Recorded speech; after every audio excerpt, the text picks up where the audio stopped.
How do you say his name? Oh.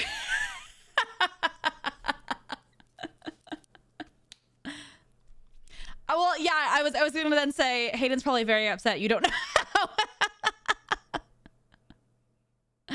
You know, touche. I need to watch it for the first time. What? What? You shouldn't put music in. Yeah.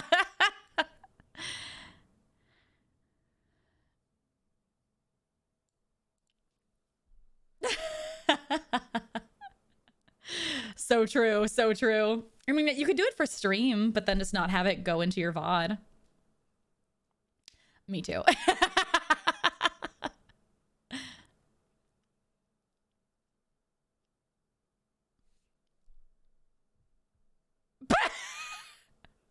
It's the rando wheel or something.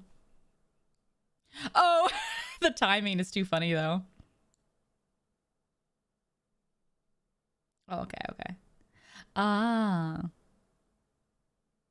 Nice, nice, nice. Yeah, we could have done it fucking live. What are we doing? Yeah, that'll be for the season finale.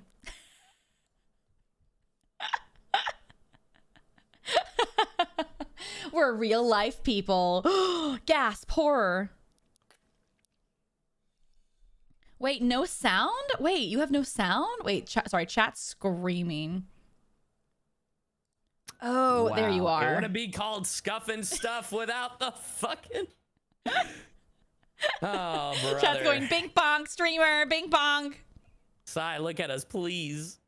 Oh no, chat didn't hear it. Yeah, I got it, chat. I got it. Don't worry. I, your savior, have saved this podcast. Don't worry. The whole podcast gets recorded with just me. Yeah, we have to do that VTube studio thing, right? Yeah, I don't know how to do it. I got it. I fucking got it. I have to go into the thingy thing though, right? Yeah, I got it. The music playing in the background is very appropriate. All right, which Have Mercy Daddy is it? I always have to all ask. caps. All caps Have Mercy Daddy. Well, believe that. All caps. I'll see. No, I have to host. Stop it. I think I can add you actually. Yeah, but you want me to do it because you don't know how to do it. I don't. Allegedly.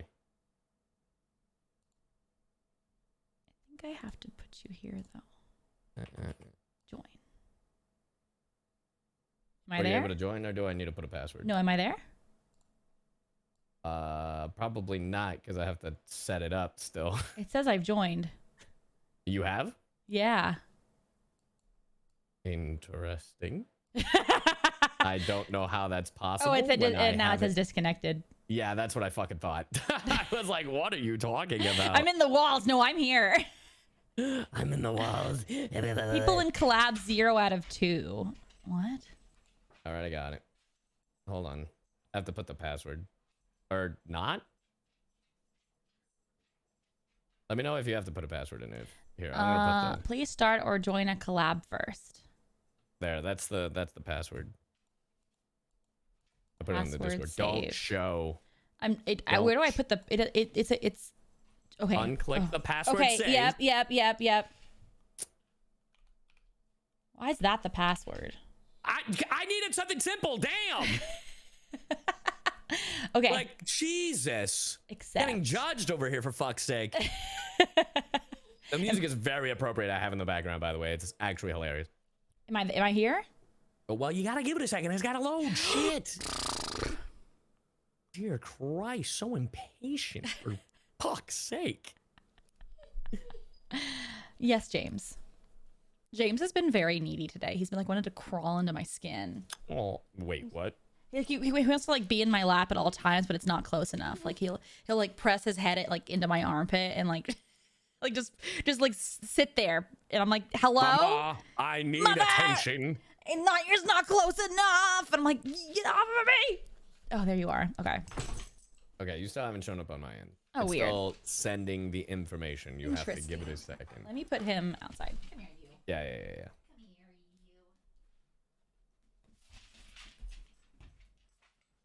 you. Oh, it's happening, chat. It's happening. It's happening. I stopped moving because I think Monarch's model is... Yeah, there she is. Huh? Don't worry about it. We got it. You only broke my VTube studio real quick. Do you want to be on the left or the right? You know you can... Anyway. Oh, can I move you myself? Yes. You broke my V-bridger. Oh, you're welcome. Yeah. There we go.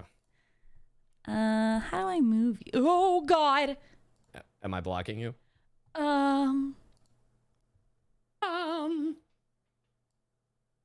I got it. Okay. You got it? Yep. It's kind of hard because this this window I have on my vertical monitor, and so it's a really large. It's yeah. How do I move you? I forget. So you know that little thingy, that the little cogwheel, and you next control to it, position. I got it. Yeah. Wow, I'm so proud of you. You did it all by yourself. I did. Okay, I'm gonna put you. Wow. Oh, I'm too big. Oh boy. Move here.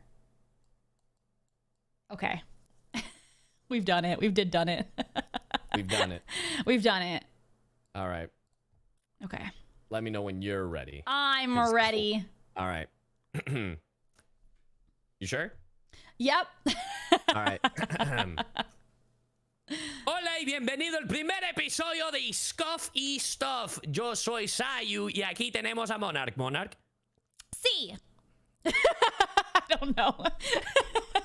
Hi, everybody. I'm CyYu, and welcome to the first episode of Scuff and Stuff. It's always the first episode here. No, it's episode CyYu. 2. No, it's episode 1. We talked about this. You already forgot the bit. Welcome to the first episode. Totally the first episode, and not episode 2. Episode 2 after episode 1, which is the pilot, or episode 1 after episode 0. You decide. Exactly. Anyway, I'm CyYu. Hello, and I'm Monarch, or Amelie, because I can't decide. Yep. Or Have Mercy Daddy, apparently. Because I can't decide. Can't decide. A woman of many names. God. Anyways, today's episode will be themed around star emoji voice acting. Star emoji. Star emoji. Is that the title on the YouTube channel? Voice like, acting. Emoji, yeah, like the little stars. You know, you put like the little stars to like voice acting. Voice acting. Ooh. Wow. So magical. I love Dear it. Lord. Oh my gosh. A magical Leopleurodon. One of these days we're gonna have to bring in Joel just to piss him off, and I'm excited. Like, Listen, just do featured guests. Featured guests, but I don't know if Joel would be the best guest for the voice acting one. You know what I mean? I mean, wouldn't it be great if we did have a voice acting guest and like we were like, okay, Joel, we're gonna have you test out some scenes, and we've picked some scenes here for you to like revoice. And then the first one is just Candy Mountain. All right, Vtuber that wishes to be voice actor, get ready to be judged by us. Go ahead.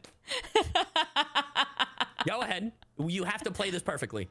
This is your one and only opportunity to get into the industry. Go ahead. That was terrible. That was really bad. Come back in again. We're waiting. Yeah. That was great. Perfect. I didn't even say it. Perfect. Moving on. Thank you so much for your time. We will definitely be calling your agent. I don't have an agent. Now get out of our studio. Get the fuck out. My worst nightmare. Now get out.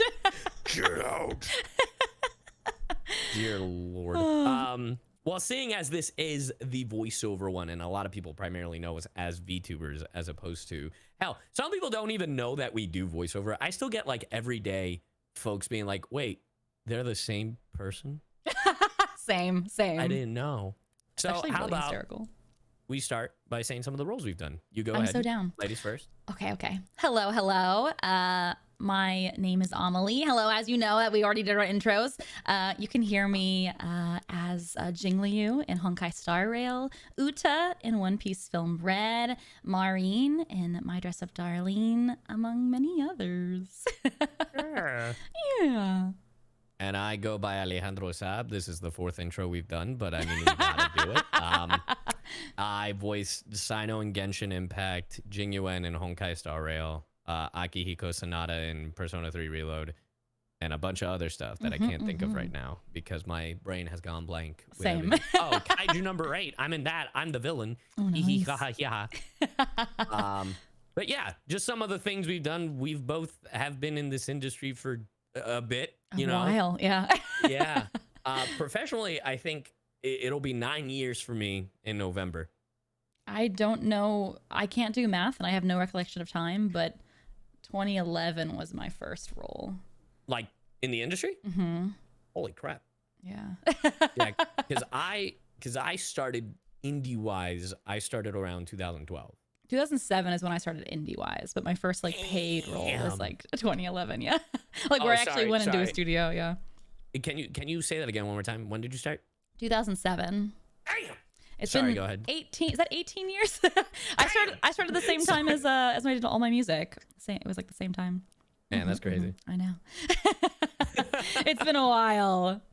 So yes, Yeah, these two elders will now tell you everything that we think we know. Whoa. 2 elders? There's an elder and a young strapping lad. All right. I'm not even 9. In this world, I'm 8. I'm a baby. Like, I don't want to. They're a freaking hag over here with a teen in there. I'm baby at heart. I have one brain cell. Sure. Oh God. Okay. Then how did you get started? I remember vaguely hearing how you got started, but obviously to the folks that don't know. Right. I started online as just a nerd. I was doing English covers on YouTube, which is what I'm primarily known for. What? Right. Sorry. No. Right. What? Wow. I've been doing that for 18 years. Crazy. But some of the first songs that I recorded needed VO in them because they were just like ripped from anime and they had like the anime VO in the middle. And so I was like, yeah, I'll give this VO thing a shot. And I tried it and I loved it. When songs do that. I know, me too. But there weren't full versions at the time, or I didn't know they existed back then. Yeah. But yeah, I gave it a shot and I was like, I kind of like this thing. I started going to cons. I sat in a bunch of panels with voice actors talking about what they do. And I was like, I heckin' love this. I fell in love with the craft. It had been many, many years, but then I moved to Dallas, took a bunch of classes, started doing behind the scenes voice acting stuff. Oh, I won a voice acting competition. Yeah. I won AX Idol, which was way back in like 2011. I won the last year. Bang Zoom and Viz Media put it on at Anime Expo actually, and I won that. I remember that part of the story. Yeah. I won that, and one of the prizes was you'll come into Bang Zoom and do some behind the scenes like additional voice acting stuff, and that's how I got my start professionally. Yeah. Pretty crazy. A wild ride. It's crazy. So they don't do it like to the extent I think that they used to do, but they still to this day do those contests for anyone. Yeah, who's, they like, changed interested. it to like open auditions, where they'll do like an open audition like at their booth, I believe at AX, which is really cool. So if you ever go to Anime Expo in Los Angeles, check it out, give it a shot. They do it at Expo, I think Anime Central, like ASIN. I don't know. I think there's another one. I just can't remember, but I know for sure those two is where like Bang Zoom will go and they will have those like competitions, still, like those open auditions. The most I can't remember if it was the one in Chicago. I think they did it for like Undead Unlock. Cool. But it's really cool. They actually do offer like opportunities. And I think it's awesome. Yeah. And even if you don't want to get on stage and do it, I think it's awesome to go and like be in the crowd because I feel like you can learn so much by just watching as well. Yeah, no, because I feel like, especially with a lot of classes, folks just go and they're like, I want to show off, I want to do my thing. And I was like, that's great, but you can learn so much more by listening. The people around you, like the people performing and all that stuff. And I was like, oh, that's so cool. You know? Yep. Yep. 100%. Yeah, so give it a shot. I can't believe I watched that video back and I go, oh my God, I was so baby. Wait, is it still public? Yeah, the video's still on YouTube. Someone's uploaded it, I'm sure. No. Furious typing noises. Well, I know what I'm reacting to after this. Oh. No, I'm totally kidding.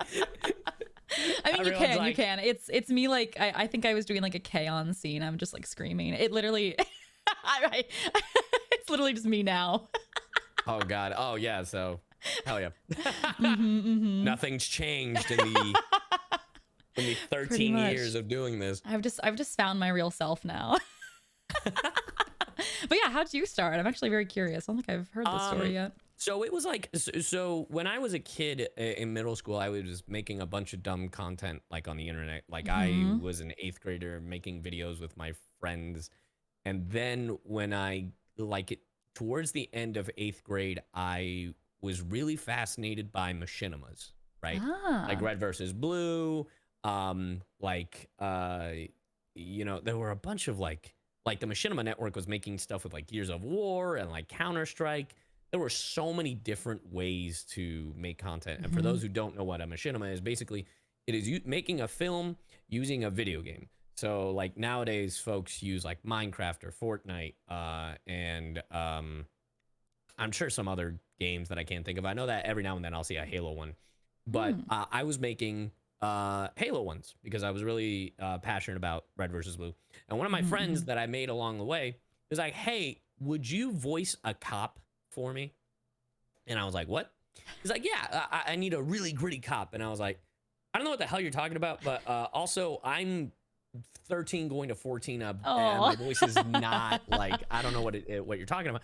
So I did it, and I used a pitch filter because I was like, oh yeah, because it was like, so Santa Racking was finally, and then it was like, so with the pitch filter it was like, you know, it was something like so Santa Racking was finally, like, obviously that's exaggerated, right, but you're like, I know the vision, you're like, I know I want to be this low, but I can't do it yet. Yeah, which is how far I've come, by the way, because now like I could just go way lower than what I used to do, like even with the pitch filter. The evolution. Yeah, so yeah, I did this thing and I was like, oh, okay, and that was like in 2000, I want to say 10, maybe 11. And then around like doing that for like a year, my friend pointed out that my voice had gotten lower. And I was like, oh, you know, this is actually kind of fun. So I started doing research. I started listening to this podcast called Voice Acting Mastery.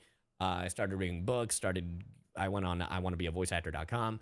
Used to go on a website because back then this website existed. It doesn't anymore. It was called Voice Acting Alliance. I'm sure you're familiar with it. Oh, yeah. And there were auditions on there and all this stuff. And but yeah, it was something I wanted to try out. And for me, it was like, well, let me try it out, see if I like it. And if I don't, then I don't do it. Right. And even to push myself to see if I liked it, my senior year of high school, I took drama, which the drama elective was just improv, and writing and theater. And in those classes, in improv, I got to play around and figure out this was just plain pretend. And writing and theater, I actually had to, at the end of the year, we wrote a script. We gave that script to another school, and that school gave us their script, and we had to each perform our own, like their script, and they had to perform our script. They, for some reason, I don't know what happened, they were like, we should use Alejandro. And I was like, what? They're like, yeah, he's the husband. He's the husband. And I was like, okay, I guess. And I had to memorize all these lines and all that stuff. And that was like, other than that, the only time I had ever like performed on stage was when I was like in pre-K. Right. I was Mr. Smee in Peter Pan. And I'll never forget, I'm not even kidding. So during intermission, what they had me do was they had me mop the stage, but they were like, you have to shake your ass a little. And I was like, what the fuck? So this was in Ecuador, by the way, when I did that. This was more than 20 years ago. I love that direction. Yeah. And because it was like for the goofy effect. And I was like, sure, I guess, whatever. Oh, no. But yeah, those were my first experiences with acting. And then I realized, oh, I really, really like this. And when I went to... I really like shaking my butt. No. How could I have known that I liked acting based off that? I was talking about the high school theater stuff. My apologies. Yeah. You fucking freak. Anyway, I went to college. I went to Savannah College of Art and Design because for a while I thought I'd be an animator. And during that year at SCAD, that was the name of the university, it was the most depressed I had ever been in my life. It was the one time ever in my life, even to this day, that I have had a suicidal thought. And I was like, yeah, I did my project. I did my last project. I turned it in. It was because for 2D animation, the first project you get is animating a sack of flour. And I turned it in, and they're like, "This was great. It's a B." And I was like, "You mean to tell me I busted my ass off hours animating till like 4 to 5 a.m. and I got a fucking B?" Yeah, I didn't have fun at all. No. And I got really lucky because that same year, I was going to ACON in Texas, the anime convention. ACON. And when I was on my way, my friend Rhymestyle, his name is Dino, but his YouTube handle was Rhymestyle. He apparently had messaged Gen Fukunaga, who at the time was the CEO of Funimation, which is now Crunchyroll. And I get an email from Gen being like, "Hey, Mr. Saab, would you like a tour of Funimation?" And I was like, "What?" That's so cool. And I took Dawn with me because Dawn was my ride, and and literally he unheard of, but apparently the CEO himself gave me a tour of Funimation. That is so cool. Yeah, because I had told that story to other people, and they're like, normally it's like this guy or this guy that gives the tours. I've never heard Gen give the tour. That's crazy. So, yeah, and I still have photos of that tour? Oh yeah, there's a photo of me shaking Gen Fukunaga's hand like in front of the Alphonse Elric statue. And no way. Yeah, that's cute. I was wearing. It's so doofy because I'm wearing a fairy tale jersey that you can only get. That you Big can nerd only vibes. get specifically buying this specific fairy tale box. Aw. And they only did like 100 jerseys, and I'm just like, oh my god, I'm such a nerd. And I remember it was during like the Dragon Ball Resurrection F movie, like right before that came out. So Gen dropped a, "Hey, would you like to do an interview?" And I was like, "What?" "Yeah, you interview me." And I was like, "What? Or what are we doing?" So it was a whole thing, but I got to see folks perform behind the mic, and I was like, "That's what I want to do." I love that. Like that was like, it was really freaking cool.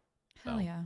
yeah. I love that you went from animating though to like doing the thing that people now animate too. Yeah, I know. It's so cool, and I still have an appreciation for animation. Man, when I see like stuff like anime, I just watched the Haikyuu movie last night, by the way. I love Dude, Haikyuu. there is one moment in this movie where like the movie already looks good, but there is a sequence where the animation just goes to another level. That me, Howard, who was next to me, and Stephen Fu was on my other side, that when the animation started going, I was like, damn.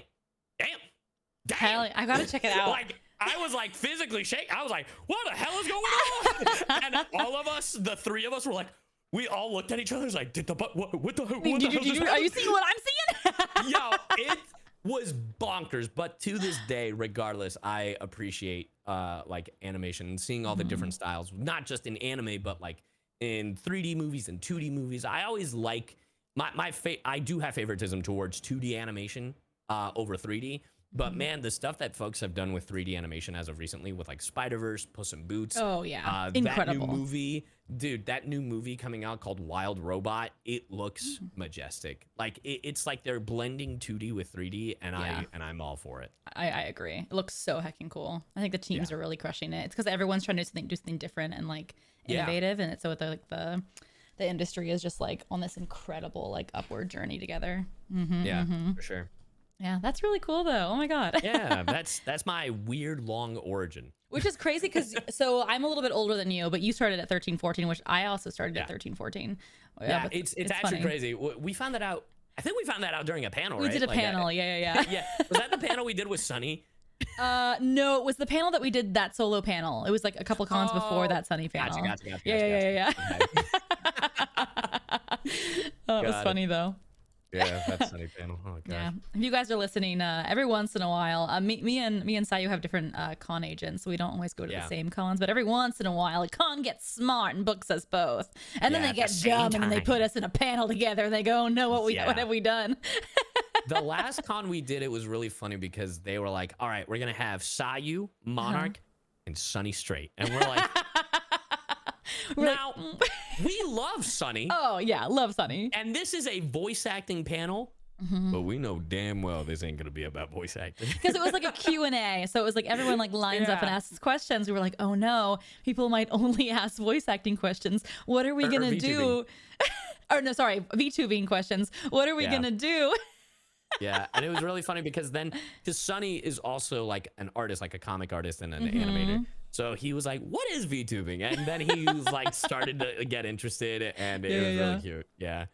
No, I was like jokingly like, we have to create him a VTuber persona, like just an idea dude, right here. Honestly, live. I think he would be all for it. He would kill it. Yeah. Yeah. And he could like do his own little memes and doodles. Like he'd be so good at it. Oh my God. What a unique VTuber, but I don't know if he'd have the, I think he would pay someone to rig it, but like drawing in it and everything, I think he'd do himself. Oh, that'd be so cool if it was like a sketch like VTuber, like, you know, it was like kind of like rough. Oh, that'd be so cool. Yeah. So anyways, cool. Ideas. Good stories though. Damn. Yeah. Look at that. God, voice acting alliance. That really brought me back. Yeah, you're welcome. Bringing it back, baby. Bringing it back. That was old school. That was like 2008 to like 2000. I think 14 was like it's like end. Yeah. Peak. Well, the funny thing is that because I started auditioning on that website in 2012, and by the time I got in there, apparently it was like the tail end of it. So, but I remember because of that, we worked on a project together. Like one of the very first things I booked, we were in together, and that's kind of like how the first time we started talking. Wait, me and you? Yeah, dude, it was a while ago. What? I don't remember. On Voice Acting Alliance? It was like audio file. Oh, it was this like visual never that ever existed. I forgot. Oh my God, you like unlocked a memory. Yeah, it was really funny because I remember we had like exchanged messages for a bit. And then the first time we saw each other in person was when we were both officially in Texas. Yes. Yeah. That's crazy. Yeah. Wild times. Core memory unlocked. Shit. I was like, wow, what a small world. What a small world indeed. Well, because like, you know, you meet friends online or like other peers online. You only really know them by their profile picture. And you meet them in real life and you're like, shit, you're a real person. And in this day and age, like, oh my God, I'm sure you've gotten this a lot. The Vtubing, right? Oh, Vtubing, so much. So many people I've had come up to me at panels or not panels, but cons being like, this is weird. And I was like, what's weird about it? It's like your face. I know. People will come up. I've had VTuber friends come up to my table and be like, hi, it's me. And I go, who is me? They have to give me a business card. They have to give me a business card to like me realize, oh yes, of course, obviously. That happened with Joel came up to my table with like a posse of VTubers, and he was like, that's so funny. What's up, Monarch? And I was like, but it was like 4 or 5 people like staring because I was sitting down at so I looked up and they're just like looking at me expectantly. And I'm like, yes, hello. I was like, who are these? Why are they staring at me? And then I realized like the voice finally clicked. Yeah. It's so not fair, by the way. It's a little unfair for us. Like, because our faces are everywhere. We look like. But when like our friends don't give us the heads up, like if they're at an event, if we're all at the same event, they'll like text us and be like, we're hanging out, right? And we're like, yeah, sure, whenever. But they don't like tell us what they look like. They don't send like a mugshot. They don't send like any sort of like, I need an ID. I know. At this I'm point. waiting at like, I'm at this pillar like a lost child, like looking left, looking right. Like, anyway, does anybody look like they're coming my way? Like, I have no idea who I'm waiting for. As if like a dragon, a VTuber is gonna like walk. Yeah. Walk towards me. Just expecting like Vienna to show up as this like 10-foot tall blue dragon from the cosmos. Exactly. When does the boss music start? You just hear Bowser's theme playing as Chibi walks in. I'm gonna start like dyeing my hair every con so that I get one up. You're gonna show up with black hair one day, then like white hair, then blue. That'd be pretty crazy. Yeah. Maybe. We on talked the about. It'll change. Yes. No, I was just gonna say it's gonna change color depending on the angle they're looking at you. Oh damn! Like rainbow hair. Yeah. Gotta wear a disguise. Maybe I'll just get like some really bad disguises. Yeah, just cosplay Uta and no one. No one will know. Monarch? No, it's me, Uta. It's Utah. It's Utah. God. Damn. Well, we did talk about Voice Acting Alliance a little bit, and one of the number one questions I saw on the tweets that you guys asked on Twitter, That's right, was what other websites we recommend that are like that. I'm just going to jump into a question here that I see from Hidden Tome. Said, other than a casting call club and promoting on socials, what other sites and resources can one go to work on projects or audition? I mean, VAA was a thing. It's not anymore. Yeah, it was the thing. Yeah, it was the thing. But like everything, things, have their time and they end. Yeah. I think right now, is it Casting Call Club or what is that one That website? is one. I've heard like mixed bags about that one, if I'm going to be honest. I don't personally use it. The Voice Acting Club. That's it. Voice Acting Club. Is the one I would recommend. Is Voice Acting Club is like a hub of like voice actors that I believe, I could be wrong, is helmed by Kira Buckland, who is a veteran in the industry at this point. And there's a Discord, there's a website, there's a forum. Like, it is super cool, and they are constantly sending out like for indie projects and that kind of thing. And there's also, funny enough, like, honestly, I've seen a lot of them on Twitter. There's a lot I was going to say Twitter. On Twitter. I've actually auditioned for things on Twitter. Same. Yeah. I have. Yeah, no, there's funny enough, if you are more into, like, if you already are getting into the professional space of voiceover, like if you've done like, if you've worked at a studio or whatever, LinkedIn. Interesting. LinkedIn, like, I always, when I started, I was like, no one ever uses LinkedIn. Like, no one ever uses LinkedIn. But like, I'm not kidding. Like, people use LinkedIn for some casting, and it's just very interesting. So, I mean, I'm like, okay, why not? If that's the game you got to play, like, sure. It just depends how much time and commitment you want to put into like getting into it, Yeah. And there are websites like voices.com and voices123. I've tried them. I've never had success with them because they're paid. Yeah. Yeah. But I've had friends that have had great success on them. Yeah. If you are going to use Voices or Voices123, be careful. It is pay to win, like pay to play. Not even pay to win, pay to play. Yeah. So I would steer clear of that. And if you're not on that website like every single day, every single second, like there's no point. Yeah. So I would honestly, your best bet is just go on Voice Acting Club. That is literally the safest bet, and it's not just about castings there. They have a lot of resources. I know they also have like classes every now and then, and like workshops, and just it's like a community there. So that is that's probably my go-to for that. Yeah, and then there's also I want to be a voiceactor.com by D. Bradley Baker, which has a bunch of different resources as well. Yeah, hell yeah. I think it also depends what kind of voice acting you want to do. Like if you want to do more commercial work, because I feel like Voices and Voices123 is more commercially. But if you want to do like character work, yeah. I think Twitter is becoming like the place. I see so many casting calls. I've been noticing more and more on Twitter, especially for like indie animation and like indie games. Yeah. And also like casting directors are constantly posting like stuff, whether it's someone that's working on a union project or a non-union project. They'll be like, hey, I'm casting for this thing. Please send me your information, blah, blah, blah, blah, blah, blah. 100%. Yeah. All great places. Check them out. Yeah. Did you have one that you saw that you wanted to? There's one that I picked out that I was like, this is a very interesting one, because like so many folks have like come up to us and like even on like Cameo or like different websites, it's like, do companies usually, by the way, this is by Rayon for real. They have a Gojo picture. I love it. It's like, do companies usually in their contracts say you can't act your character out of XYZ anime/game?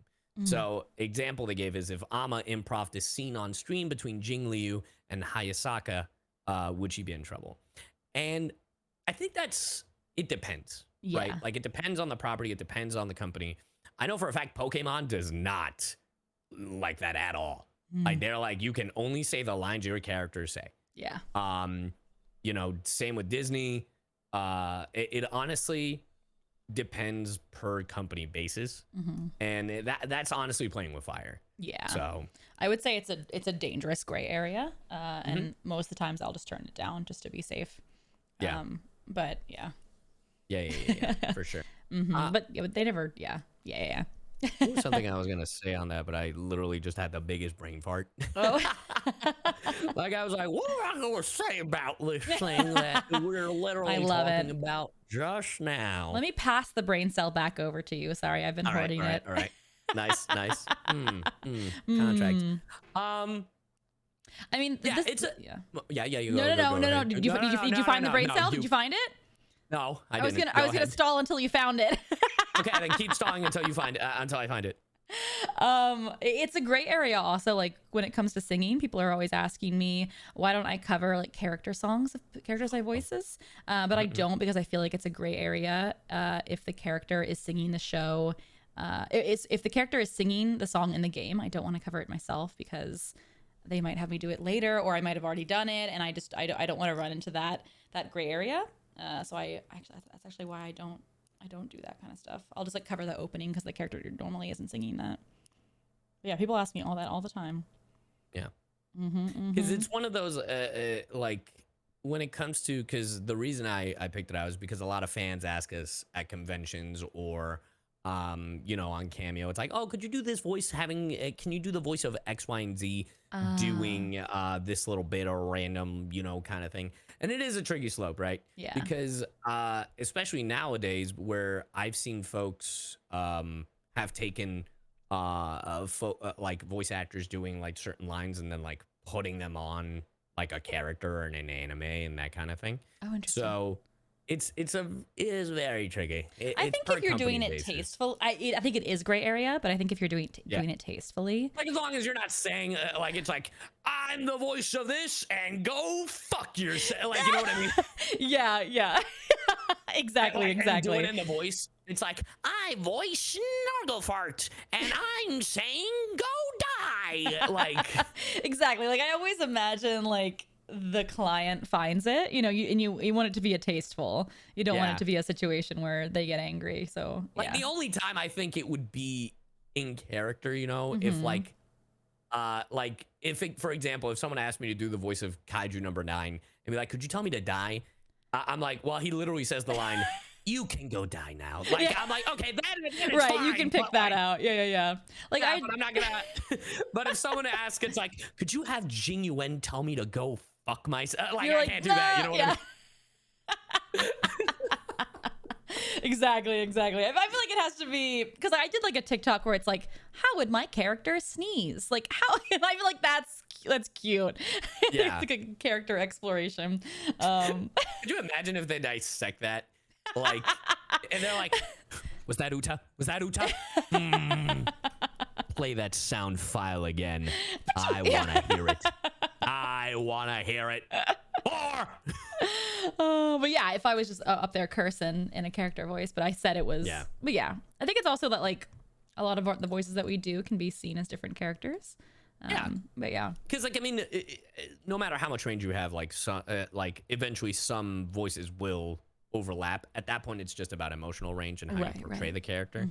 But eventually, I'm like, I mean, hey, like we're voice actors and we have like range, but like, come on, guys, like, they're gonna overlap. We're one person, like, we're not Eric Bauza. Eric Bauza is Houdini when it comes to like voices. Like this dude can sound like 50 different people. That like, so true. But yeah, I think staying professional, staying classy across the board, will help you so much more than it will hurt you. Yeah. Speaking of voices, Speaking of voices, this is how I transition. This one is by Fluffy, which is kind of relevant. At Ari Becalmed. Be calm. I don't know how to say this. Yeah. Oh, be calm. Yeah, dude. This is my Utah. This is my Utah. I love be calmed. Be calmed. I blame the word games I play in the middle of the night. That's so fair. Like, all right, let me just. You're like, it needs to start with an A and end in a. Yeah. and then when you see the word, you're like, damn it. Yeah. I've been saying something completely wrong this whole time. Yep. Anyway, Ari, be calmed. Their question is, what's your process of getting into character or finding a new character's voice or emotions? Do you have any fun stories about that, perhaps? I love this because it gives a little bit of a behind the scenes. So like sometimes we're cast off of auditions where we audition for the very specific character and we get called in for that specific character, and the director, you know, is like, we brought you in for this role that you auditioned for, play that tape, and they like play your audition. And they're like, we like what you did. We wanted like, and sometimes like they'll adjust it. And they're like, we wanted a little higher, a little lower. We're thinking that, but we like this. This is the audition that got you the role. And sometimes you don't get cast off an audition. Sometimes you get cast off of like an audition you've auditioned for way in the past for a different character, but they like it. What you did. They saw promise there. They brought you in. They're like, let's find the voice together. Just off the bat, we don't have anything to play for you. Just like they'll give you like a base. Like rundown of the character, their age, and they go, just start reading the lines and we'll find the voice together. And I kind of love that because you get to kind of experiment like with the director. But yeah, it really depends on. Yeah, I feel like in every different media, like, you know, whether it's anime, video games, like, you know, cartoons, like it literally just depends. Yeah. Because like with anime, I feel like it's a little bit easier to find the character just because you already have a point of reference with the Japanese, right? Yep. But even then, depending, sometimes the director is like, oh, I want to do our own thing, or it's like, yeah, I want to emulate it, but also do it slightly different. And with video games, that's a toss-up, right? Yeah, I was thinking more video game. Yeah, well, with video games, that's a complete toss-up because like I know that a lot of people will bring up Poyo games because that's, you know, the more popular one that we've been in. Right. They don't play us the original Chinese when we do these voices, and then we were trying to figure it out because when I auditioned for Jing Yuan, my very first audition, he was not as low. I've told this story where it's like Jing Yuan is just right here. This was Jing Yuan originally. It was just more my normal voice, and then they were like, yeah, but make him like this. And then when eventually we recorded, they were like, actually, could you go lower? And then it went from there, and I didn't know that until we got in the booth. The same thing happened with me at Jingliu. I auditioned with my normal voice, and they wanted her more tortured and dying. So we messed with her voice. Yeah, the very first session we went back and forth a ton trying to nail her voice down. Yeah, that's crazy. The same thing happened. Yeah. That's so sick. But yeah, it's really fun to be able to experiment because we had no. I didn't hear Jingliu's voice until the trailer dropped. That's awesome. Crazy. Yeah, it's something interesting with like Hoyo games. I think they have an idea of what they want it to sound similar, but they don't want it to sound one-to-one. Right. It's almost like the intention. I don't know how accurate that is, but that's kind of the vibe I get whenever we go in for these projects. That's the vibe I get too. I feel like they want us to have our own performance. Yeah. Which I respect. Yeah, like it's not too married to the original Chinese or maybe one of the other dubs, you know, like whether it's the Korean or the Japanese. Right. But yeah, it literally just depends on the director, like finding the character. Like, I mean, when you're doing the audition, you have an idea of what you want to do. Like, it's like, okay, maybe something like this. And then if you have more than one idea, you do a second take, right? So like, I mean, sometimes like I dead ass will like, and this has worked a few times. I'll be like, this guy's giving me Spanish vibes. So I'll give them a take with no accent, and then a take where it's just straight up Hispanic. He has an accent. I start throwing in Spanish words, and they're like, "Yep, that's the one. I love it. That's the one." Yeah. So sometimes you just go with your instincts.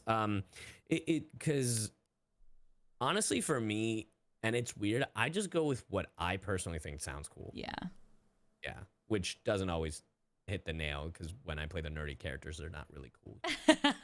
No, I think it's awesome because like they're bringing you in because you're an actor, and you have to bring your own experiences to those roles, and I feel like it can make it really special as well. I mean, that also happens like when sometimes there'll be a line and it'll be worded a little bit weird, and every once in a while I'll like ad lib something in, like I'll give like the one like the A, the B options. And then I'll do like a C where I'm like, maybe this should be contracted, this word or something. And sometimes it. Oh, sure. Yeah. Like just like something. something changed.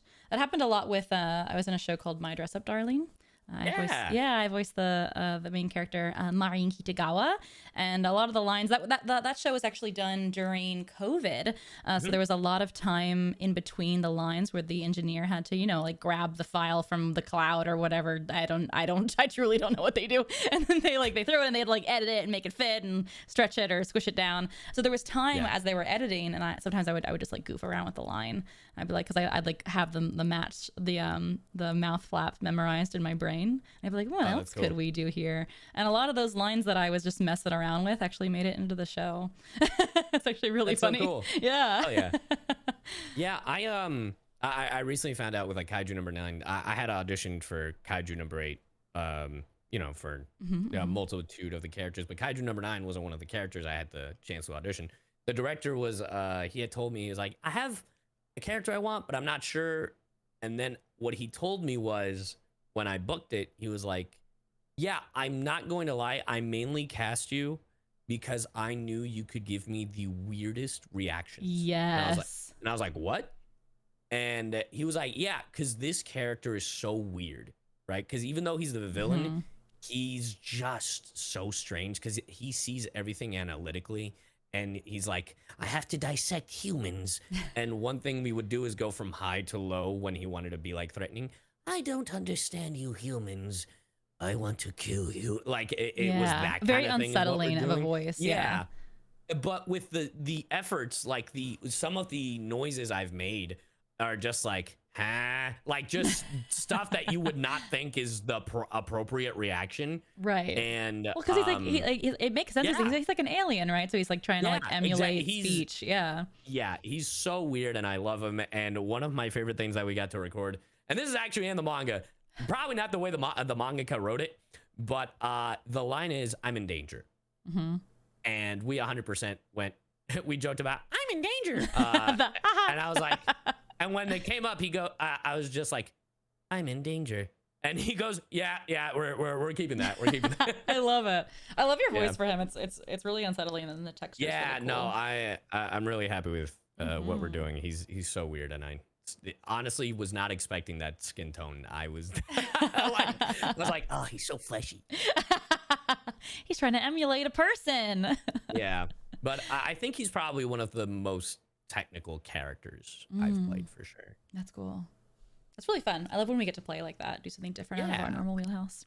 Actually, that thing that you brought up actually goes into one of the questions that I pulled out. Segues, baby. Yeah, segues, baby. Gabriel Dells asked, if you don't manage to succeed in an audition for voicing a certain character, can you still be in line to voice another character? Which is pretty much what you just said, that story. Absolutely. Absolutely. 100% of the times. I get cast all the time. There's been so many times, I probably can't say what roles, but there's been so many times where I have auditioned for something, not gotten it, and then in 3, 6, 12 months, I'll get cast as a different character, and the director will be like, yeah, I loved you as, I loved your reads, we saved them, I kept you in mind, and this other character rolled around, and I thought you'd be perfect. So even your losses are not losses, Yeah, I mean, I auditioned for Genshin for the 2 years prior before CyYu. Like I literally have auditioned for almost every male character up until Sumeru, and nice. It takes time.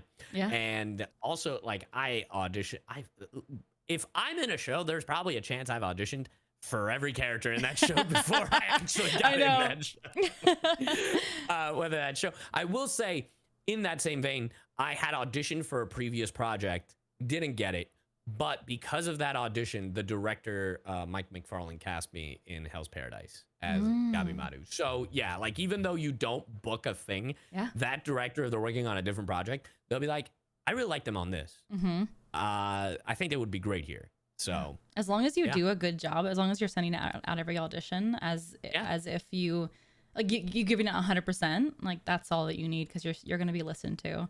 Which I think that's your chance to be heard in front of the director. You want to do your best, because you just never know. You really, really don't know. It's crazy. Yeah. I love it though. Speaking of things you might not know,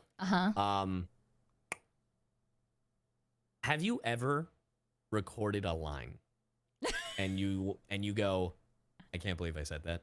That's a question by Cernak. Oh man, like a. It could be. I'm assuming they're referring to a line where it's like, oh my god, I can't believe I said that. Yeah. I 100% have one in my brain right now. I have one too. It's one that fans will bring me things to sign, and I go, ah. Oh, is it Chiego? You regret saying it. I knew it. No, Go, I mean, baby. but that is the one.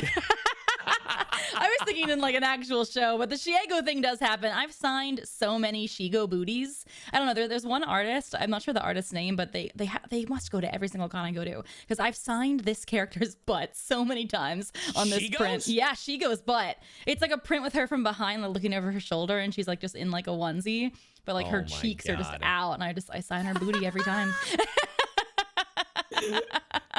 I've had my handler go like, do you voice her? No, I don't. She raised me. I didn't voice her. I really hope you do a con one day with the voice of Shiego. That'd be amazing. I will be making a TikTok asking her to say Shiego. I hope she like agrees. You're about to do it, and she goes, "It's Shiego."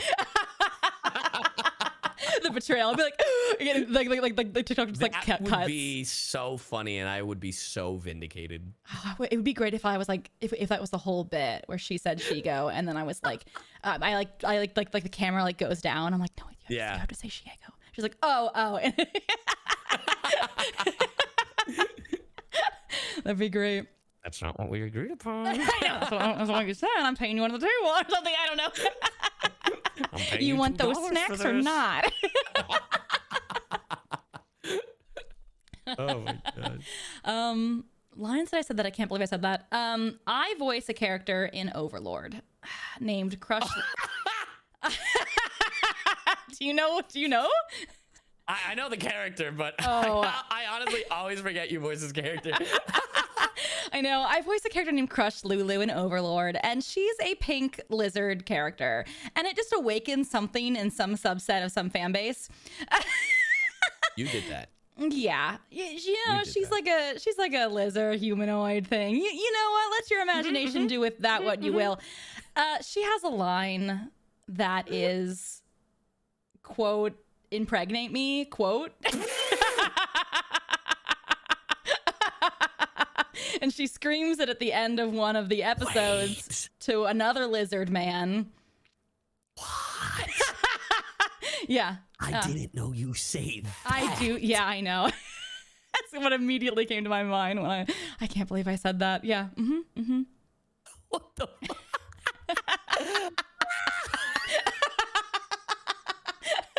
I know. How this has not reached the VTuber community is beyond me. I was so mortified when I first recorded it, because I was like, "There's no way we're not changing it." Because I watched the sub first. I was like, "We're not changing it. We're gonna just say it." But now I think it's heckin' hysterical.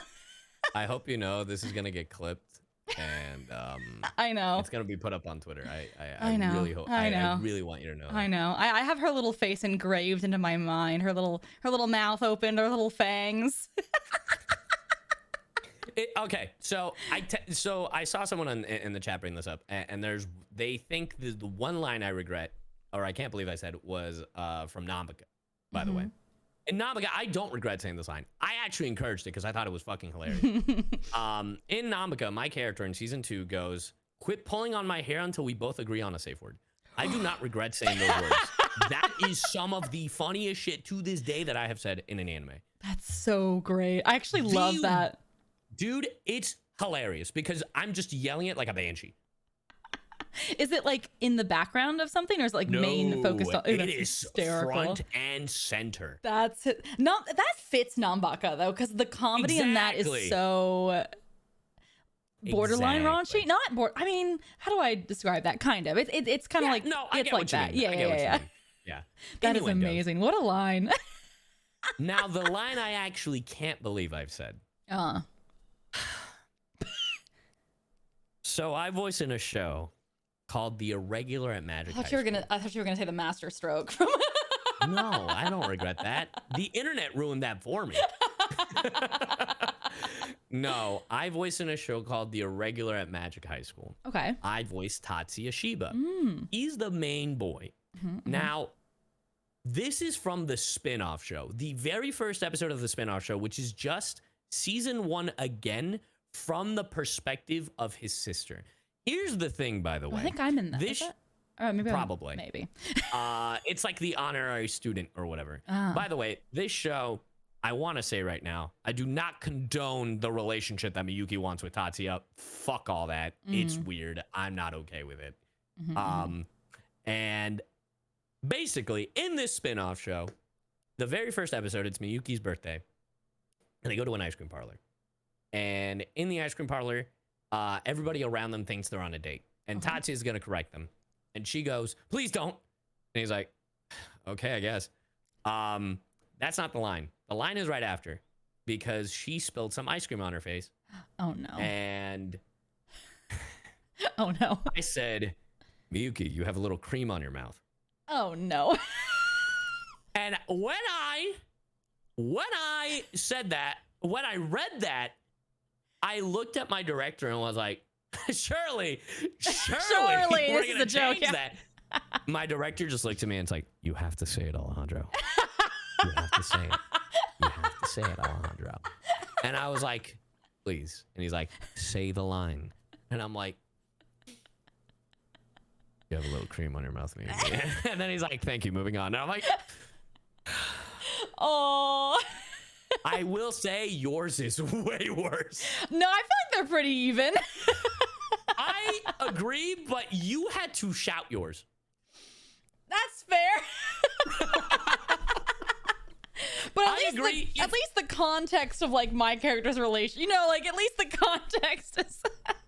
This was about eating ice cream. That's fair. I know. Yeah. Yours is just factually worse. That's fair.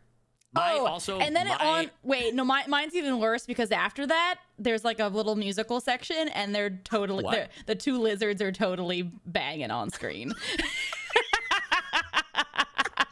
By the way, I want to let it be known my friend, editor, and mod found the clip. Oh no.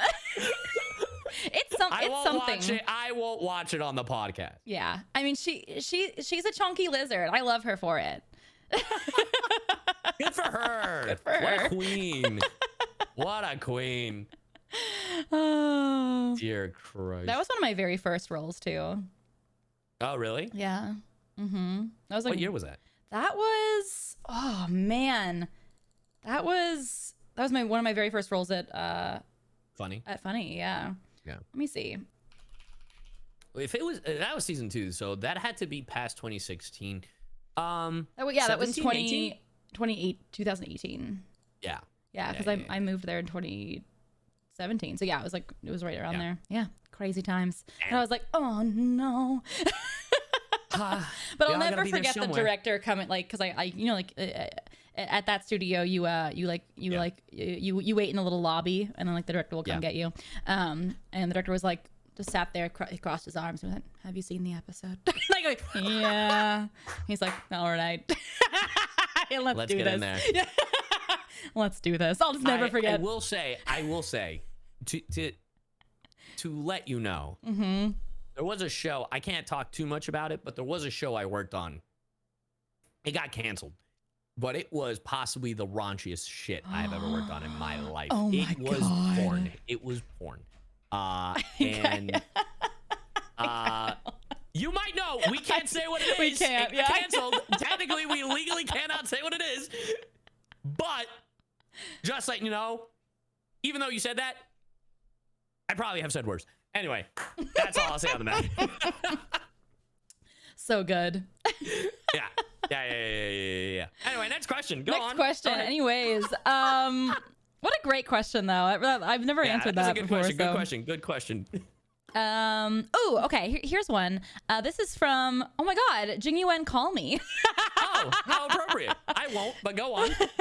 Are there any Jingyuan, so maybe you still have hope. I know. I love it. I can't believe that wasn't taken.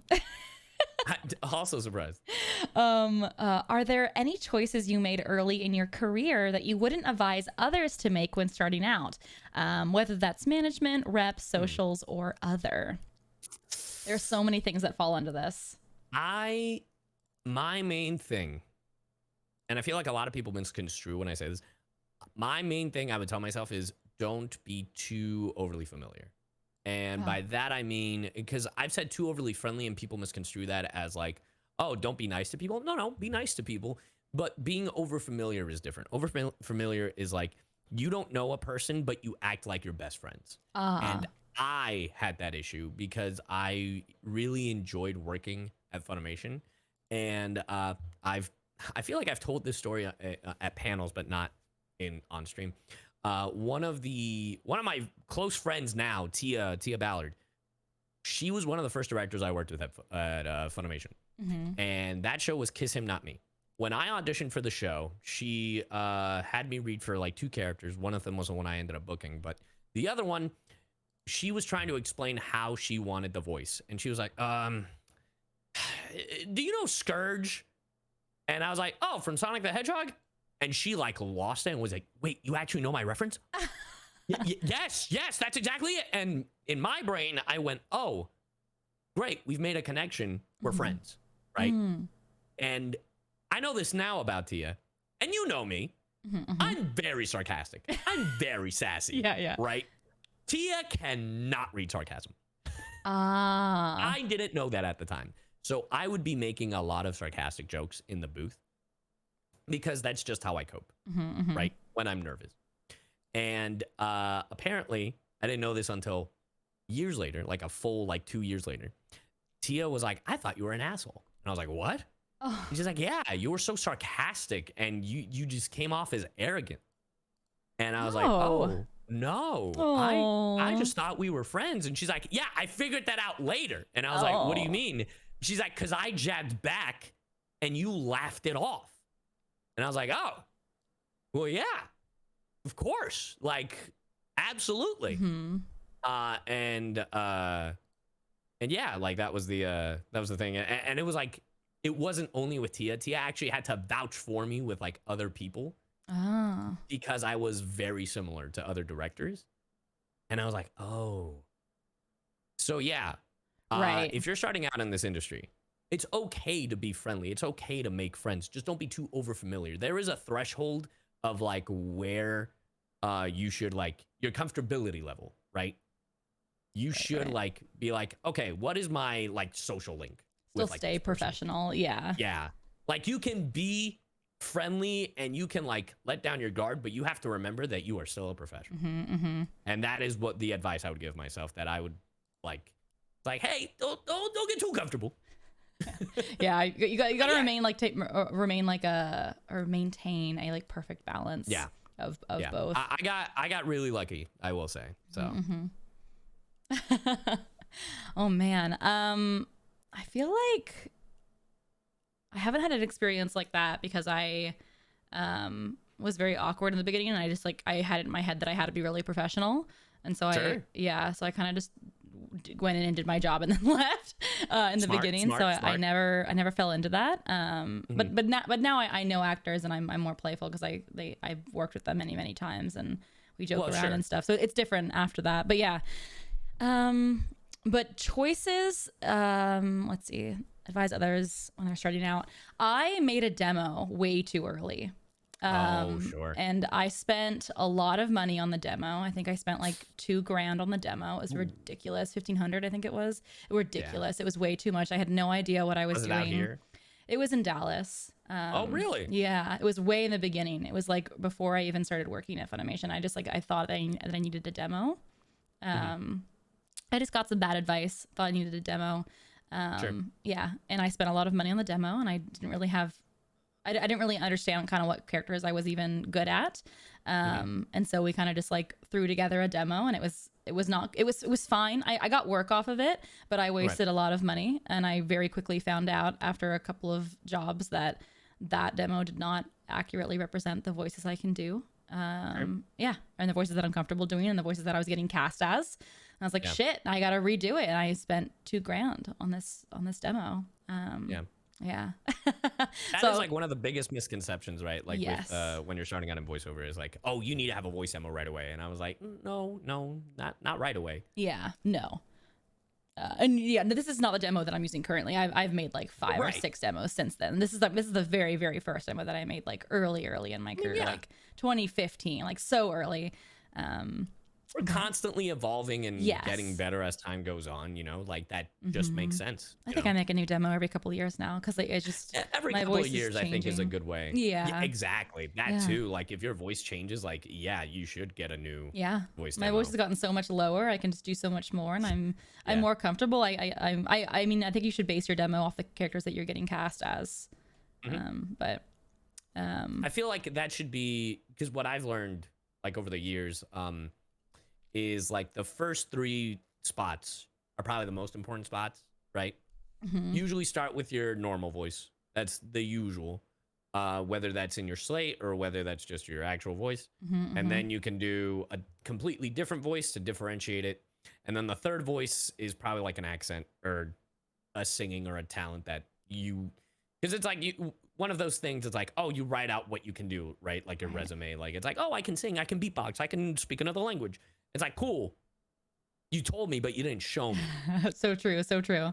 So in your demo, why don't you do that? Yeah. Show me that you can do. One of the best demo reels to this day, and they can probably be, I don't know how they are about it now. They could be like, nah, I kind of hate that demo. I don't know. But Max Middleman, if you've never heard their voice demo. I have not heard his demo. Their voice demo is probably prime. Like, this is a voice demo. What? Like, I gotta go hear it now. Dude, like his voice demo is like, he starts off doing military stuff. Like he's like all over the place. And then at one point it's like, we're doing a rap battle starting with you. Yeah, son. And he starts because he's so good at beatboxing. Like, yeah. And I'm like, what the hell did I just hear? Yeah. Like that is like a prime example of like, that is a demo. That is a fantastic demo reel. And I don't think he's updated it yet because I'm like, he doesn't need to. It's a great representation of what he can, what he used to do and what he can currently do. And he can probably maybe add on that his voice has gotten lower because of like Red 13, because that's maybe one of the only things that isn't represented in that demo. But even then, I wouldn't touch that thing. Like that thing is like, that's so cool. Yeah, because it makes you memorable. That's like that's the 100%. key. Yeah, so good. I gotta go check that out. Damn. But yeah, there's so many misconceptions with demos. You just gotta make sure that you're hiring the right team to get yours done. Yeah, for sure. And there's a demo for everything, right? Like there's like an interactive demo, which is like for video games. There's a cartoon demos, character demos, commercial demos. I have a singing demo. Yeah, which hey, right now those are needed because so many like companies, especially cartoon companies, they're like, well, in our cartoon, you need to be able to sing. You need to sing. You need to sing. So it makes sense. Yeah, it's very common right now. But yeah. Yeah, I would also be careful of what you say on social media is another thing. Ooh, 100%. Yeah. I luckily never fell into this. I'm so glad that I kept social media like separate, but I've seen some others make some mistakes and I'm like, oh no, that's forever. I'm right here. What? I'm right here. Oh, this one time Alejandro tweeted. I'm just kidding. I mean, that's totally fair, honestly. Like, no. You just gotta be careful. It's the same thing as it is in the booth. You want to make sure that your experience is like that your presence in the booth is the same as online. Yeah. You got to be very careful about what you curate. You know, make like an alt account if you want to say some stuff. You know, if you want to vent or whatever. But like, you're not gonna go into the booth, right? Be like, yeah, I just had such a great time. Thank you for having me. You walk out and you're like, man, I can't believe I just had the worst experience of my life recording for Blink. Like, I know. You got to remember that clients see everything. Yeah, they do. Because like they really do. I mean, we've talked about this, but like, so me and CyYu upload a bunch of TikToks. I've had so many directors bring up my TikToks in the middle of sessions, and I'm like, oh my god, oh no, they see. I have to tell you. Yeah. I have to tell you, it's gotten worse. Oh yeah. Dude, I was working. So normally, like I've gotten that like from directors. Or like people who work at the studio, right? That's one thing. Because it's like, I've had it where I went to PCB while I was recording for Persona in Haven. A lovely, lovely person. They were like, I really liked your smash and pass, and I was like, oh, of course, okay, God. But recently, I've worked with I'm not gonna say the client, but I've worked with his game company on multiple occasions, and 2 different ones have told me it's like, oh, thank you so much for your work. Also love your CyYu stuff. I was like, what? This was not Hoyo. This was like a company that I haven't worked with in a bit, and the client was on the line, and I was like, what? Yep. What did you say? Yep. Yep. And I was like, yeah, your CyYu stuff's hilarious. I see it all over my shorts. I was like, oh my God. I know. It's horrifying because you're standing there like the little like emoji man, like, you know, like the, like, you know, like, and you have the headphones on. You're like, oh my God. Yeah. It's crazy. It really is getting out there, and it's actually quite shocking to me. Like, it's gotten to the point where I think in this industry, like I even recorded something at Bang Zoom, and the client was like, it was like part Japan and like part American. Like there were like 2 divisions, and both of them knew. Damn. And I'm like, what? Like at first I thought they only knew about Persona. They're like, oh, I'm a big fan of your Akihiko. And I was like, oh, well, thank you. And yeah, your CyYu clips are hilarious. And I was like, wait, what? Whoa, the whiplash. What are we talking about? I love it. Yeah, it's getting crazy. So I'm just like, I swear to God, if I go into a Warner Brothers or something one day and I just hear them talk about, yeah, that Shiego bit goes crazy, I'm gonna lose it, bro. I would lose my goddamn mind. There have been situations where I'm like, there's no way this is happening right now. Like, there's no way the worlds are colliding to this point. I feel like, like sometimes I feel like a dinosaur where like when the meteor strikes, like I'm just standing there watching this meteor come down. I'm like, oh my God. I'm like flat, like my life of content is flashing before my eyes. Like all the TikToks I've ever made. I'm like, which ones have they seen? What have I talked about? I'm just like, I hope it wasn't the Bracken one.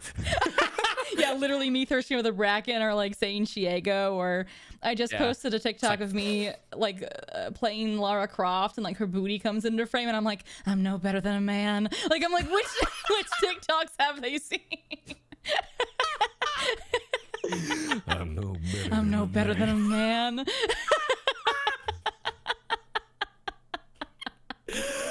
Oh my God. I never what do they that, think but of that me? is also true. Yeah. See, chat. Men are pigs. Men in Monarch. No, I'm respecting the workout routine. Sure. I'm respecting the factory, the bread factory, the cake factory. I don't know. You mean the bakery? The bakery.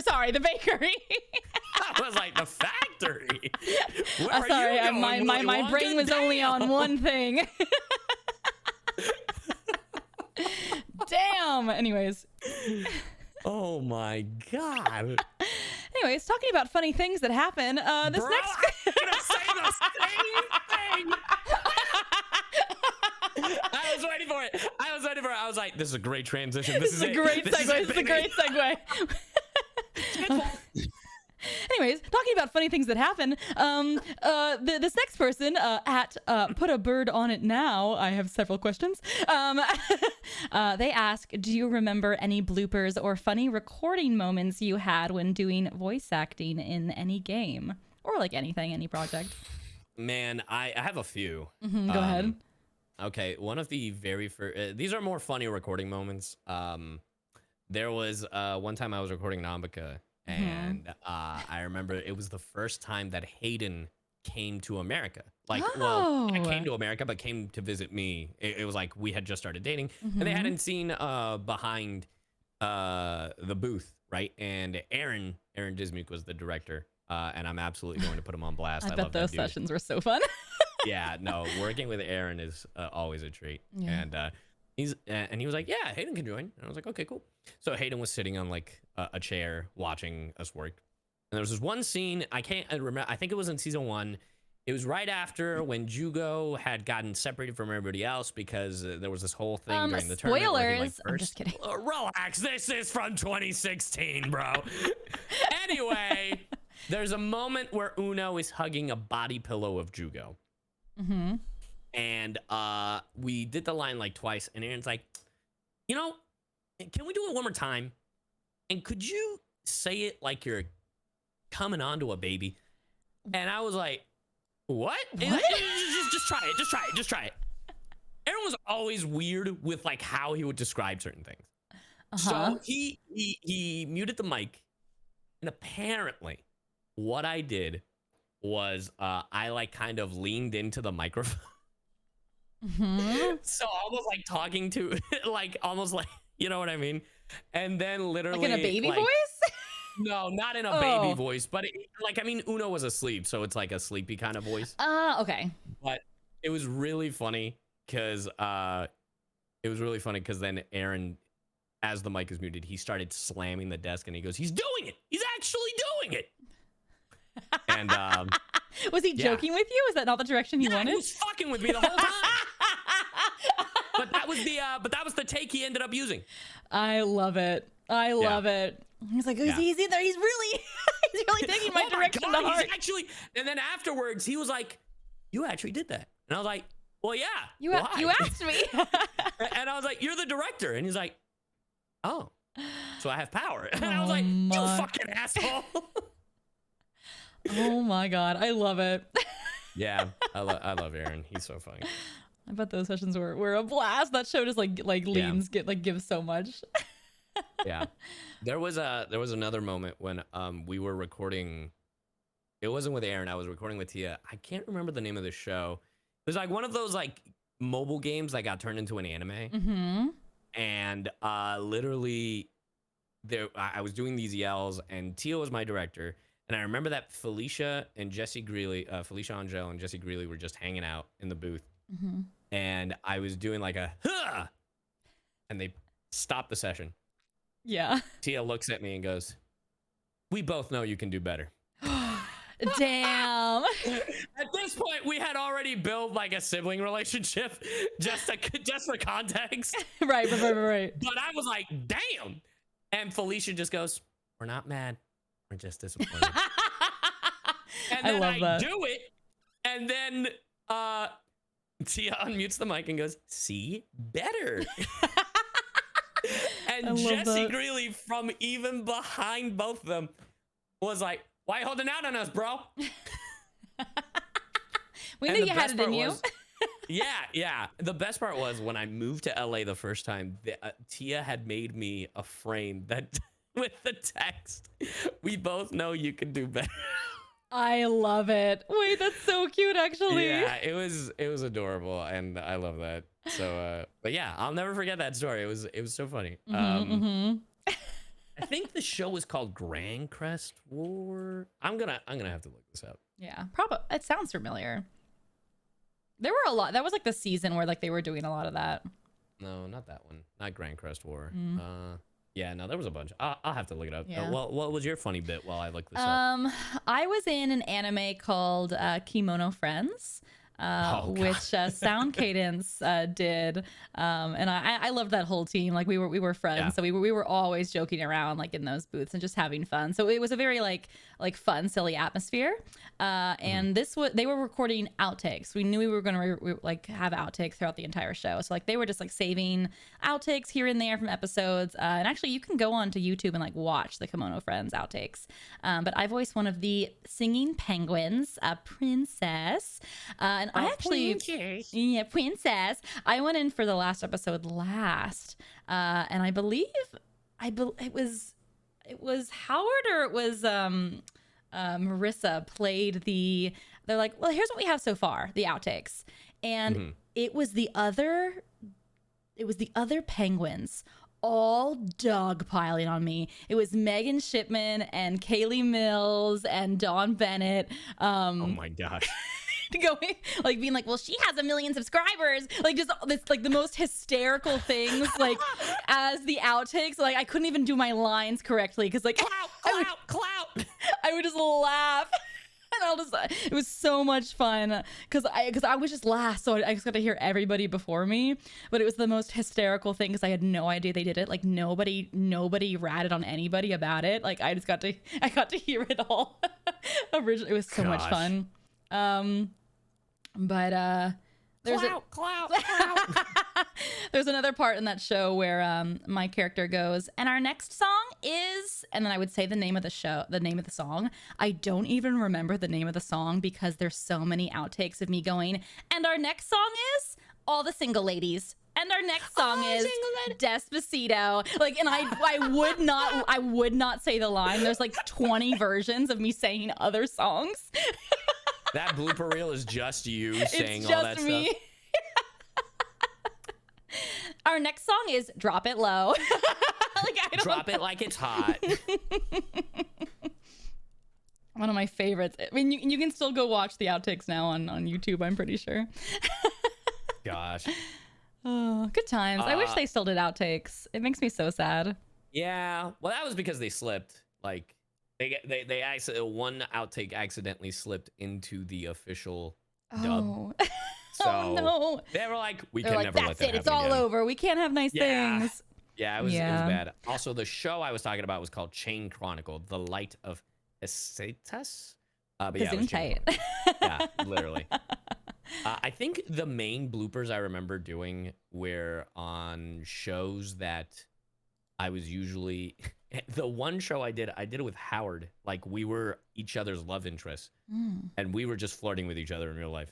Like those are the outtakes. The outtakes were, one of the outtakes was, yeah, I pulled up a picture of Howard, so I'm saying these words to Howard and not to the character. I love it. Like, I love it. Stupid crap like that. Oh my Oh, god. too funny. Great times. Man. Great times. Yeah. Good times. Voiceover. We love VO. We have so much Yeah. fun now. It's great. I love it here. I just love when I Alright. get cast in something and it's like, oh, and your director will be, and I'm like, I love them. They're my best friend. Like yes, like it's gonna be so and so. Like hell yeah, we're gonna have fun. Like I just know it's Yeah. gonna be a blast. Yeah. You're like, my bestie! Yeah, I get so excited when it's Yeah. Amber all the time. I'm like yes, Yes. yes. Anyways, I love it. Okay, there's one more question here that I've Yep, pulled. our last question. Yeah, do you want to read it? I think I read the last one. By Goofy or Brute at GoobyPlease89. How often do you two consume the media you're in? And what's your first reaction hearing yourself in said media? Oh, interesting. I actually hate hearing myself. What? Really? I hate it. I actually recently, like yesterday, played for the very first time Jingliu's Story Quest in Honkai. I hate you, by the way. I mean, congrats. I know. Thank you. Thank you. Fucking, I mean, I know. Cowgirls make do and all that. it's fine. Everything's fine. For those of you guys listening, CyYu's mad because I pulled Boot Hill. I'm not mad. I'm so happy he's for frustrated and yeah. I am frustrated because you spent not a dime. Not a dime. While I spent $500 getting him once and his light cone once. What's but even I'm funnier? so happy for you. Congrats. That's awesome. Lost 50-50 and then immediately after 2 Boot Hills. Anyways, yeah, I recently played Jingliu's Story and I was like, oh my god, I can't listen to myself. Damn. And well, I like not. I mean, I think it's like when I'm on stream listening to myself because there's like a reaction, like chat's watching me listen to myself, and I feel like it's embarrassing. Sure. Like almost like you're getting secondhand embarrassment, but it's yourself. It's like when you're out to dinner with friends and your mom is like, "You have to watch this video of Amanda in the play." Like, I'm so proud of my baby girl. like, but "I you're the don't one know, subjecting please." yourself to the thing. Yeah. I'm like, oh no, what do Yeah, I? you're like, yeah, it's like, I don't know if I want to show this. yeah. I'm like, I don't know, Please. like I don't know what to say or Okay. react or yeah. I got you. I think it is cool to rewatch later and see how this thing came together because sometimes, like, especially for anime, sometimes we are the first ones to record. So, misconception: people sometimes think that anime is recorded with all the actors together in a booth. No, we record one by one. So someone always has to be the first one.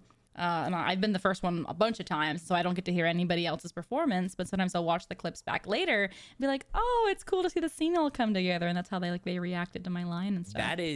That is usually 99% of the time how it's done. However, there has been a literal single time What? I have done an anime with the other person in the room with me. What?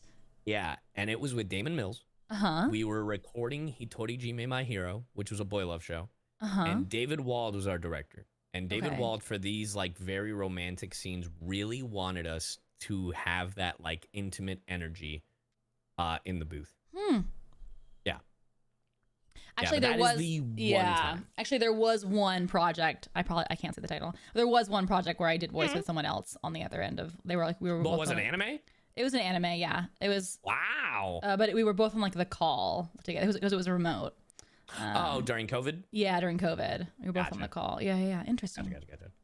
Yeah, hell yeah. But yeah, that's the only instance in my life that I have ever done that, and honestly, I haven't heard it other than that. Yeah. Damn. So. It was not Overlord again. Someone said. Oh my god. Oh no. Now make little happy lizard noises. Damn. Those are noises, right? Yeah, that's exactly what that sounds like.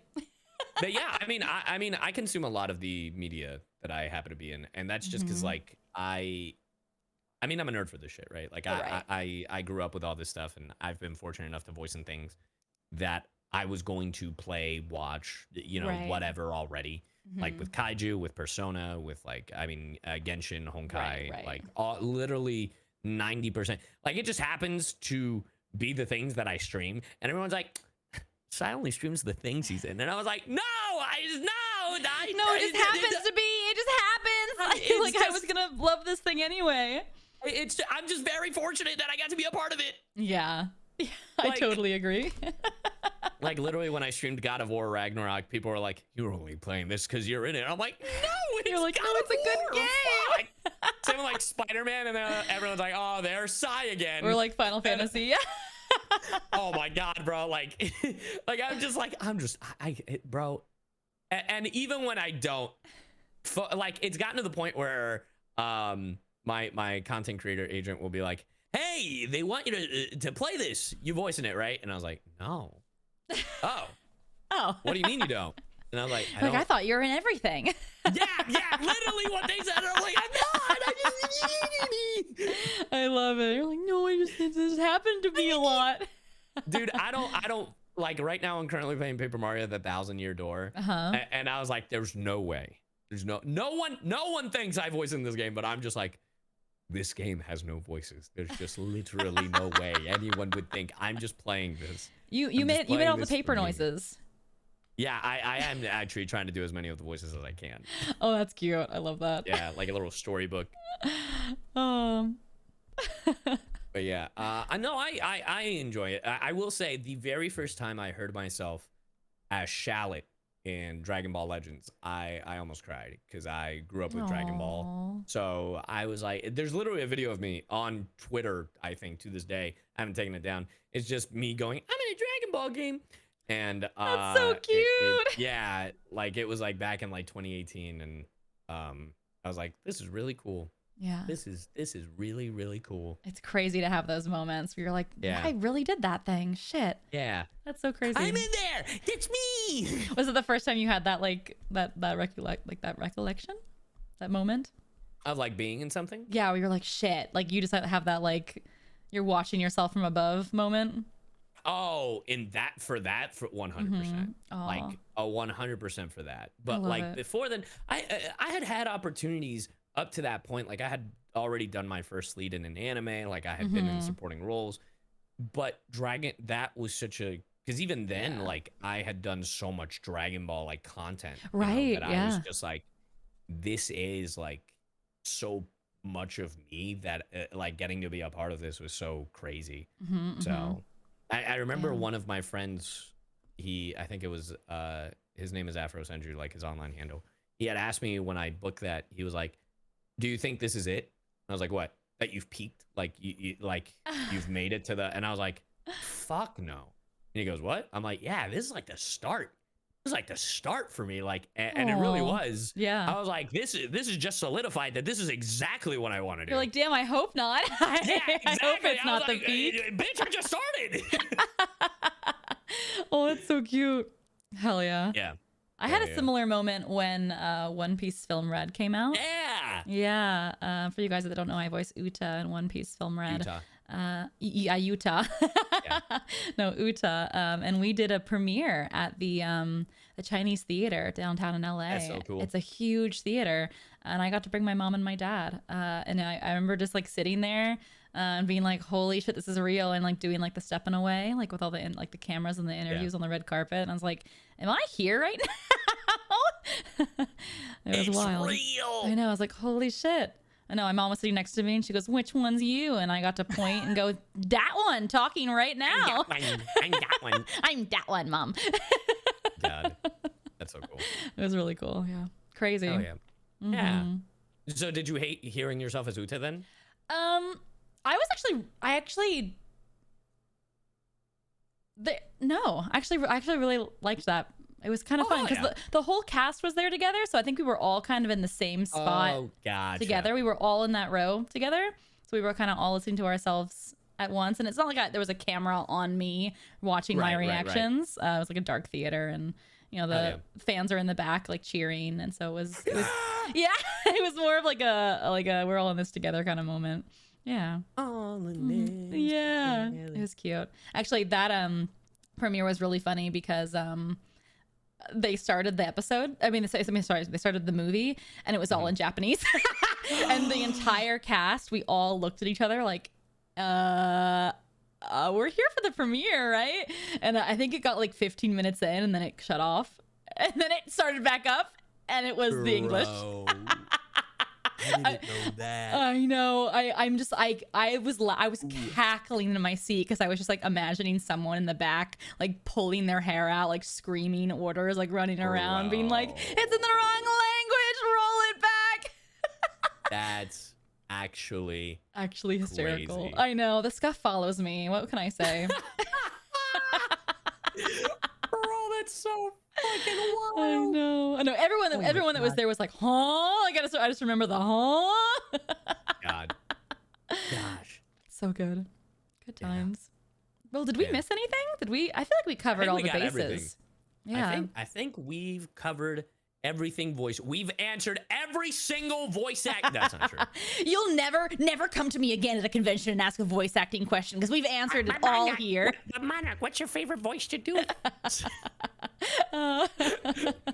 No, that's like kind of the beauty about voice acting, though, and that is that it is ever changing. The sound for voice acting is ever changing, which is like why I recommend taking so many classes. Like I know me and you are still like we still take classes like all the time. I literally signed up for a class like in like a week or two. Yeah, hell yeah. I know. The sound is constantly changing. We're constantly learning, constantly evolving. There's always new things.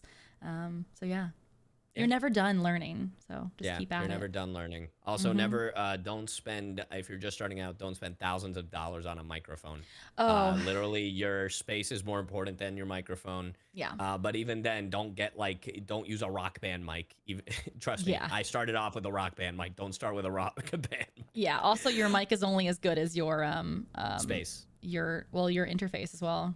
Yeah, that too. That too. But the space as well. Space makes so much difference. It's kind of like lighting with a camera. Like you can have an amazing camera, but if you're in shit lighting, it's gonna look like shit.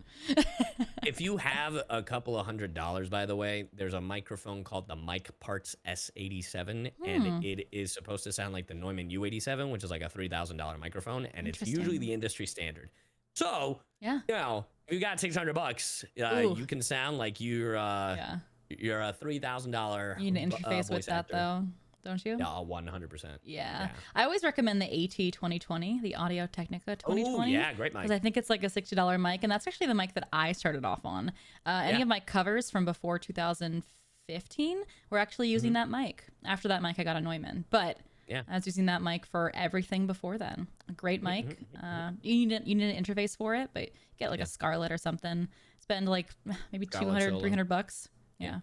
Total on all the wires Solo and with shit. a USB-C. Yeah. The new Scarlett Solos are so much better, by the way, in comparison to how they used to be. Yeah. And last thing before I forget, age does not matter. Oh, I saw so many questions about that. It does not matter at all. Age does not matter. It doesn't matter how young, how old you are. If you're young, at worst, you're gonna have to get your parents' permission for like industry stuff. But like, if you're older, it doesn't matter. There's literally a space for anyone.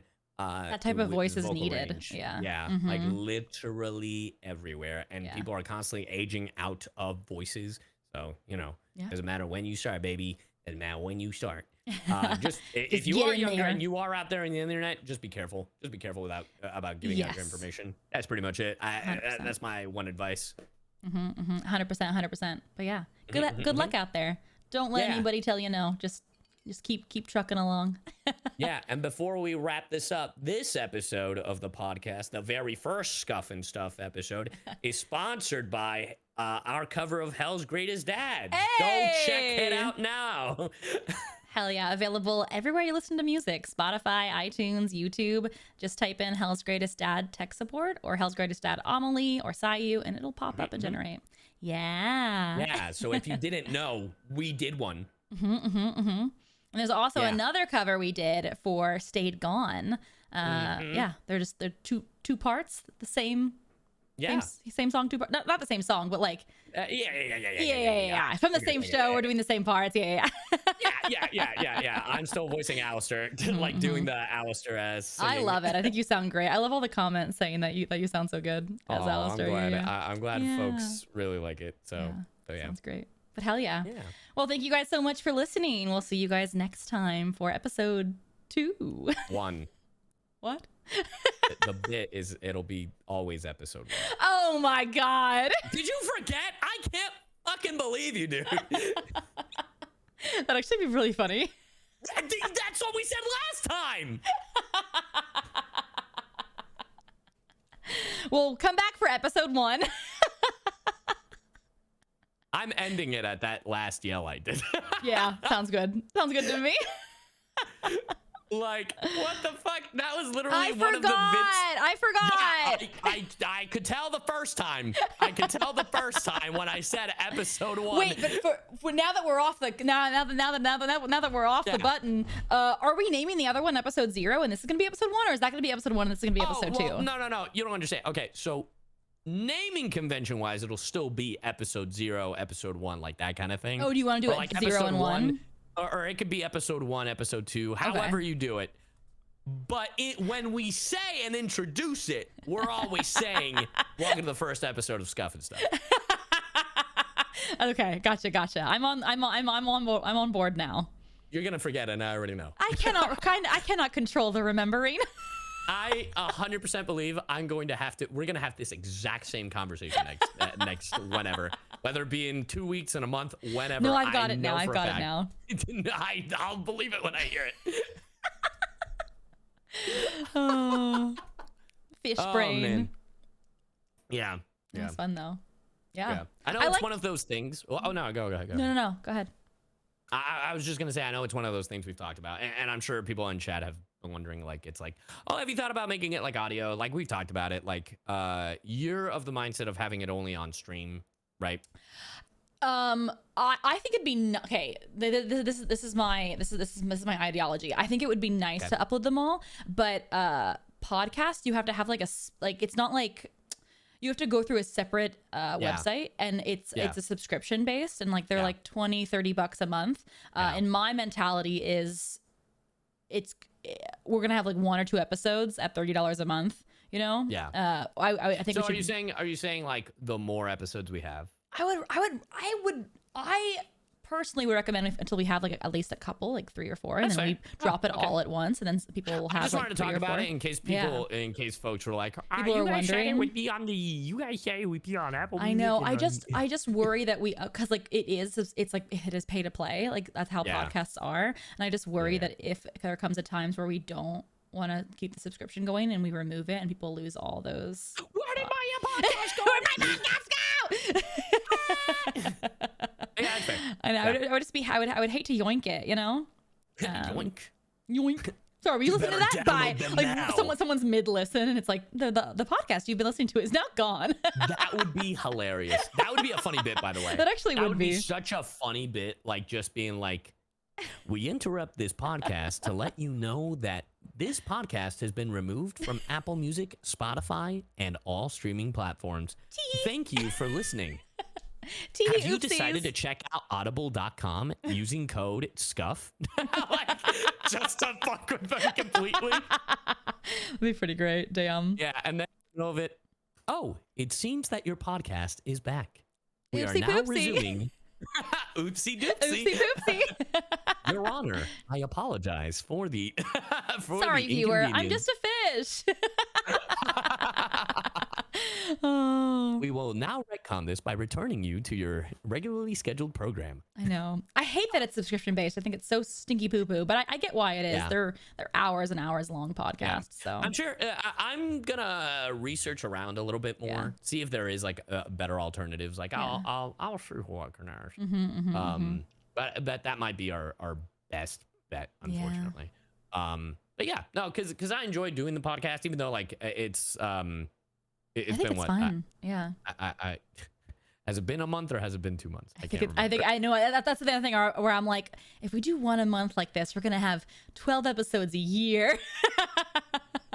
So what you're saying is we gotta do it more. We have to do it like bi-weekly. I think right now it's the last one we did was April 22nd. Oh shit! It's been shit. In our defense, we're busy. We're traveling. It wasn't even. Look, traveling is one thing. It was the pilot.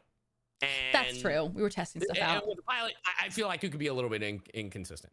I say we do these bi-weekly. I feel like that because we're gonna be at cons and stuff. It's gonna be hard to do one every single week. Okay, if we do it bi-weekly, I'm already looking. I'm gonna be in the UK. Okay. So I think it would be better if we just do it next week. Damn. Because I have 2 cons back to back. Okay. Next Lord's Day? The next Lord's Day? I'm down to do the next Lord's Day. The next Lord's Day? Let's do it. Yeah. We can do multiple episodes. That's true. It doesn't have to be like on schedule. It can just be like whenever we can record them. Yeah. Yeah. Fuck it. I wonder what the next theme should be. Yeah, that'd be funny. So I saw someone say waffles or pancakes as a whole fucking episode. As a whole episode? I would love to do an episode where we like, damn, can you imagine like reviewing food? Like we just order a bunch of, we just like review food. We review different waffles and pancakes. Look, I'm down as that like reviewing food based off pictures. I can't eat everything.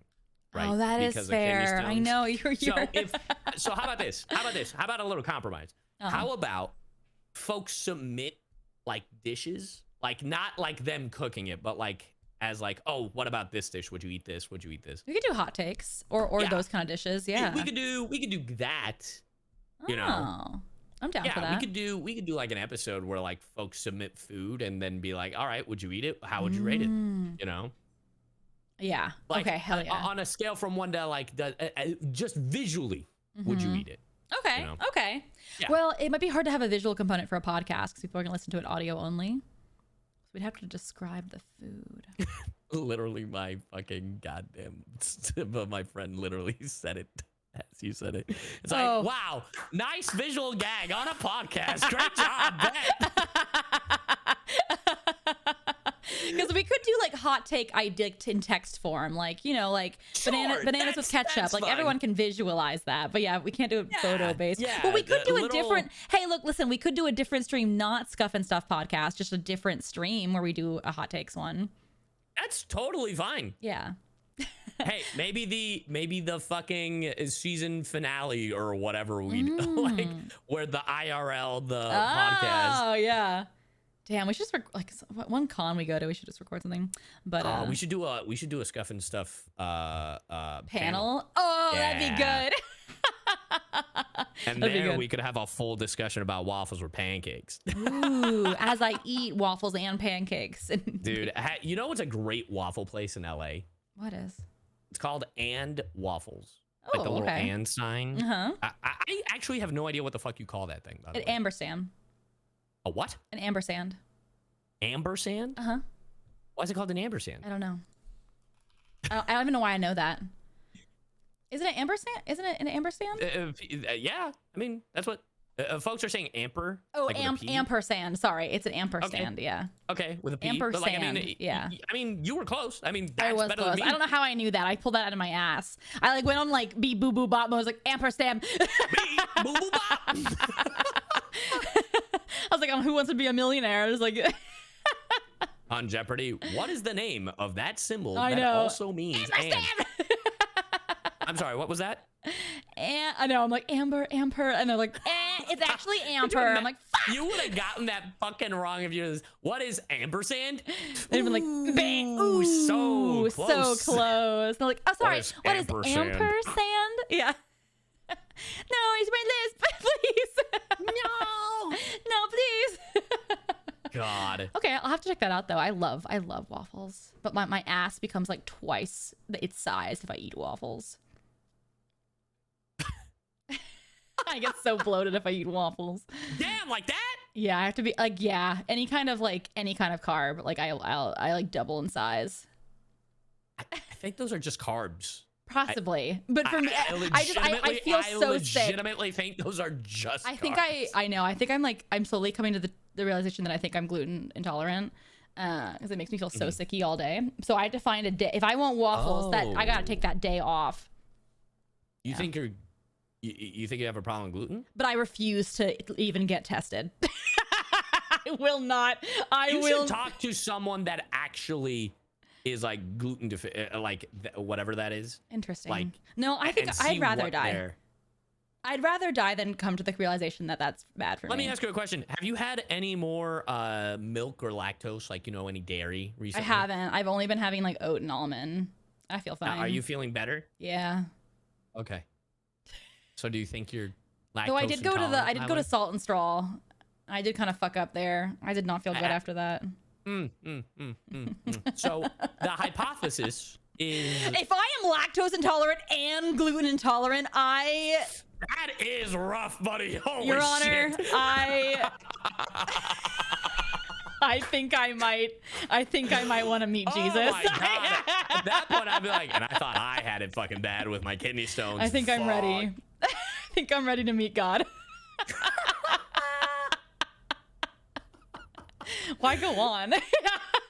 Oh my God. It's like, what's even the point? I know, yeah.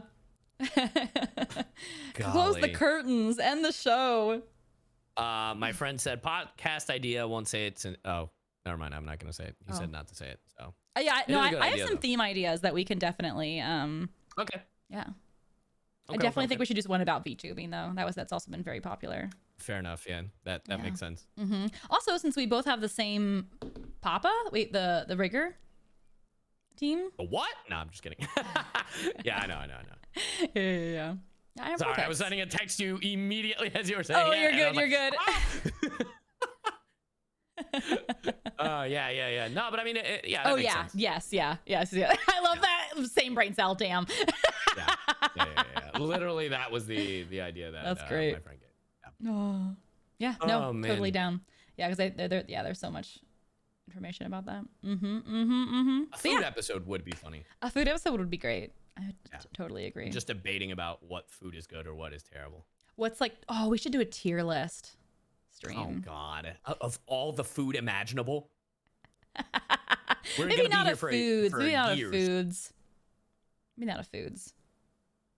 I mean, we can do a tier list of like. Yeah. Something. I don't know. That's fair. Tier list? Nice visual gag on a podcast. So true. Shit. We'll think of things. Are sharing this brain cell, bro. We'll think of things. God damn it. Oh man. Oh, that's really funny. Food smash or pass? What the fuck do you mean by that? Do you mean like you would like I'm gonna fuck that? I'm gonna fuck that food? Like, what are we talking about? Like, man, fuck I would stick my in that apple pie. Like, what are we talking about? Who's that Pokemon? Fuck that food. Fuck that food. The brand new game show. Anime watch or pass? That's kind of cute. Anime what? Anime watch or pass. Okay, that's actually cool. I actually like that idea. Yeah. I know that we're done with the podcast. Yeah, where the fuck is my Ouran High School Host Club remake? I ask myself several questions about remakes every day. You know what Michael fucking did to me? This fucking asshole Michael Michael Tatum fucking said, yes, 20 years ago it was now. And I'm like, you son of a bitch. You did not just let me know that Oron High School Host Club is 20 fucking years old. You bastard. 20. I mean, listen, I like grew up watching Oron, Yeah, which same. I'll never tell Michael. And I don't give a fuck. He knows. He knows what I'm about. He knows what I'm about. Funny. Damn. Oron, Steins Gate, Black Butler. There's so many anime that I'm just like, where is it? Mermaid Melody, where's the remake? Where's DN Angel? Oh my god, DN Angel. Bro. God damn it. I love DN Angel. The manga's so fucking good. Did you know? So for the longest time, I didn't know the manga ended. Then in 2015, I found out the manga ended. Then a year or two ago, they came out with the actual ending. And I'm like, wait, what? Which is it, man? And the actual ending from like a year or two ago is actually nice. I actually never finished DN Angel. Yeah, because the ending, quote unquote, of DN Angel is just Daisuke on a fucking like pressed back on a tree, and Riku thinking that she couldn't tell if he was Daisuke or Dark, and that's how it fucking ends. And I'm like, I'm left here. What? Thinking that this is the end. And it took another 9 years for me to find out that wasn't the actual ending. What's the actual ending? The actual ending is happy. It's Aww. joyful. And I'm like, this is what I deserved years ago. I was so normal about Dark. Nah, Dark was so cool. No, I was so normal about him. I hated Crad. That bastard. The Reverse blonde Dark. one? Yeah. Reverse Dark. Yeah. Yeah. Oh, I have a question for you. Have you read any more Akatar? Fuck you. Read that goddamn book! I'm on chapter 26! Read! You didn't bring it up on the Consume that podcast, book like so it you're a doesn't count. starving man. We didn't talk about it on the podcast, so it doesn't count. Ask me again next week. Oh my god. Okay. You gotta read this book. You gotta ask me again next week. All right. I'm not gonna give him time. No, I saw him. I saw his little VTuber try to talk, and I knew the answer that was going to come out of his mouth. Bro, I was dead ass planning to read it before the podcast. And I realized I had left it in my car. The excuses. You can download the online version. How dare you ask me to read this tale in digital format after I've smelled the pages, felt the podcast. Let's listen to Natalie Von Sistine as Nesta. Felt that crisp book in my hands. I actually can't read books. I have to read them on my phone. Bro, I can tell you can't read, Miss Utah over here. I can't read books like in my physically. Coming from someone who can't fucking physically, read, like by a the way. physical book. I can't like turn pages. I read books on my phone. Does it hurt your fingies? I know. I get like distracted. Like I'm an iPad kid, but like I'm 30. Wait a minute. You get distracted from the fucking pages and not your phone? I just don't like it. I just don't like a physical book. There's something I just don't like it. I like it on my phone. And then once I finish the book, I buy the trophy version for my shelf. So I have the books physically, but it's after I've read them. I buy the really nice hardcovers. I kind of get it. I can carry so many more on my phone. Get it. Yeah, I kind of travel get a lot. the method about the trophy book. I kind of get it. Yeah, because I've read all of Kaiju number 8 on my phone, and I have all of the physical manga, but I have not opened the physical manga. Yeah. So yeah. I kind of see what you spit. Yeah, a little bit. Yeah, just a little bit. Not too much. I also feel like it breaks the spines. when you open them. So I Well, like yeah, obviously, 100%. I like to keep them mint. If I'm reading a book and I'm like, it's in my backpack and I'm traveling and I'm throwing my shit, it's gonna get really messed up, and I want it to be mint condition. All right, that's why you get 2 pairs. I mean, that's true, but then I have 2 pairs. Yeah, you're reading and then your display one. I guess. I'm really finicky. I have no, my book that costs $10. No. Alejandro, the ACOTAR books, the original cover ACOTAR books, those books sell for like over $1,000. What? Yeah, the original. So they recover them. I bet that you have the new cover. You have like the really the really pretty graphic design one. You don't have like a lady on it, right? It's just like text. No, there's a lady. Do you have a hardcover? No. Oh, okay. It's the hardcovers that are worth a lot. I was like, what are you talking about? They're worth a lot. I don't even have them. Like, I know. I don't even have them myself. $1,000. They're like, go look it up. Wait. Per book? Yeah. Fuck off. Because I went to go buy them and I was like, $1,000. yeah. People are reselling them. Because they're out of print. They're out of print, yeah. And people like the original ones better, and I do too. And not per book, like the whole thing. Mercari, someone's selling the 4 books for $500. That's still better. Crazy. This is entering like the territory. There's a manga that I love.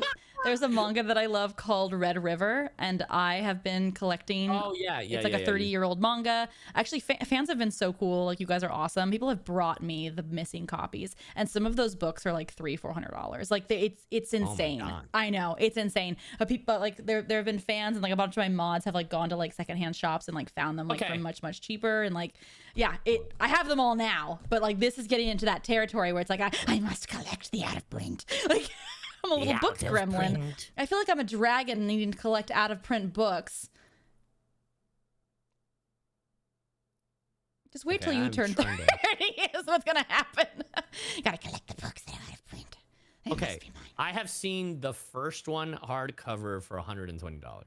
Yeah, I mean, that's crazy. Oh, advance uncorrected proof. Ooh, that is going for $3,000. I have a. And this is pre-owned. This crazy. is like roughed up, and you're selling it for $3,000. What the fuck is wrong with you? Insane. I have a mint condition, do not sell advanced copy from an artist that I am keeping so mint condition. I don't know how I got on their reading list, but I'm keeping it. What the fuck? I have like a dehumidifier with it. I'm keeping it so goddamn mint. What the actual fuck? Yeah, these are expensive. No, I'm good. I'm good.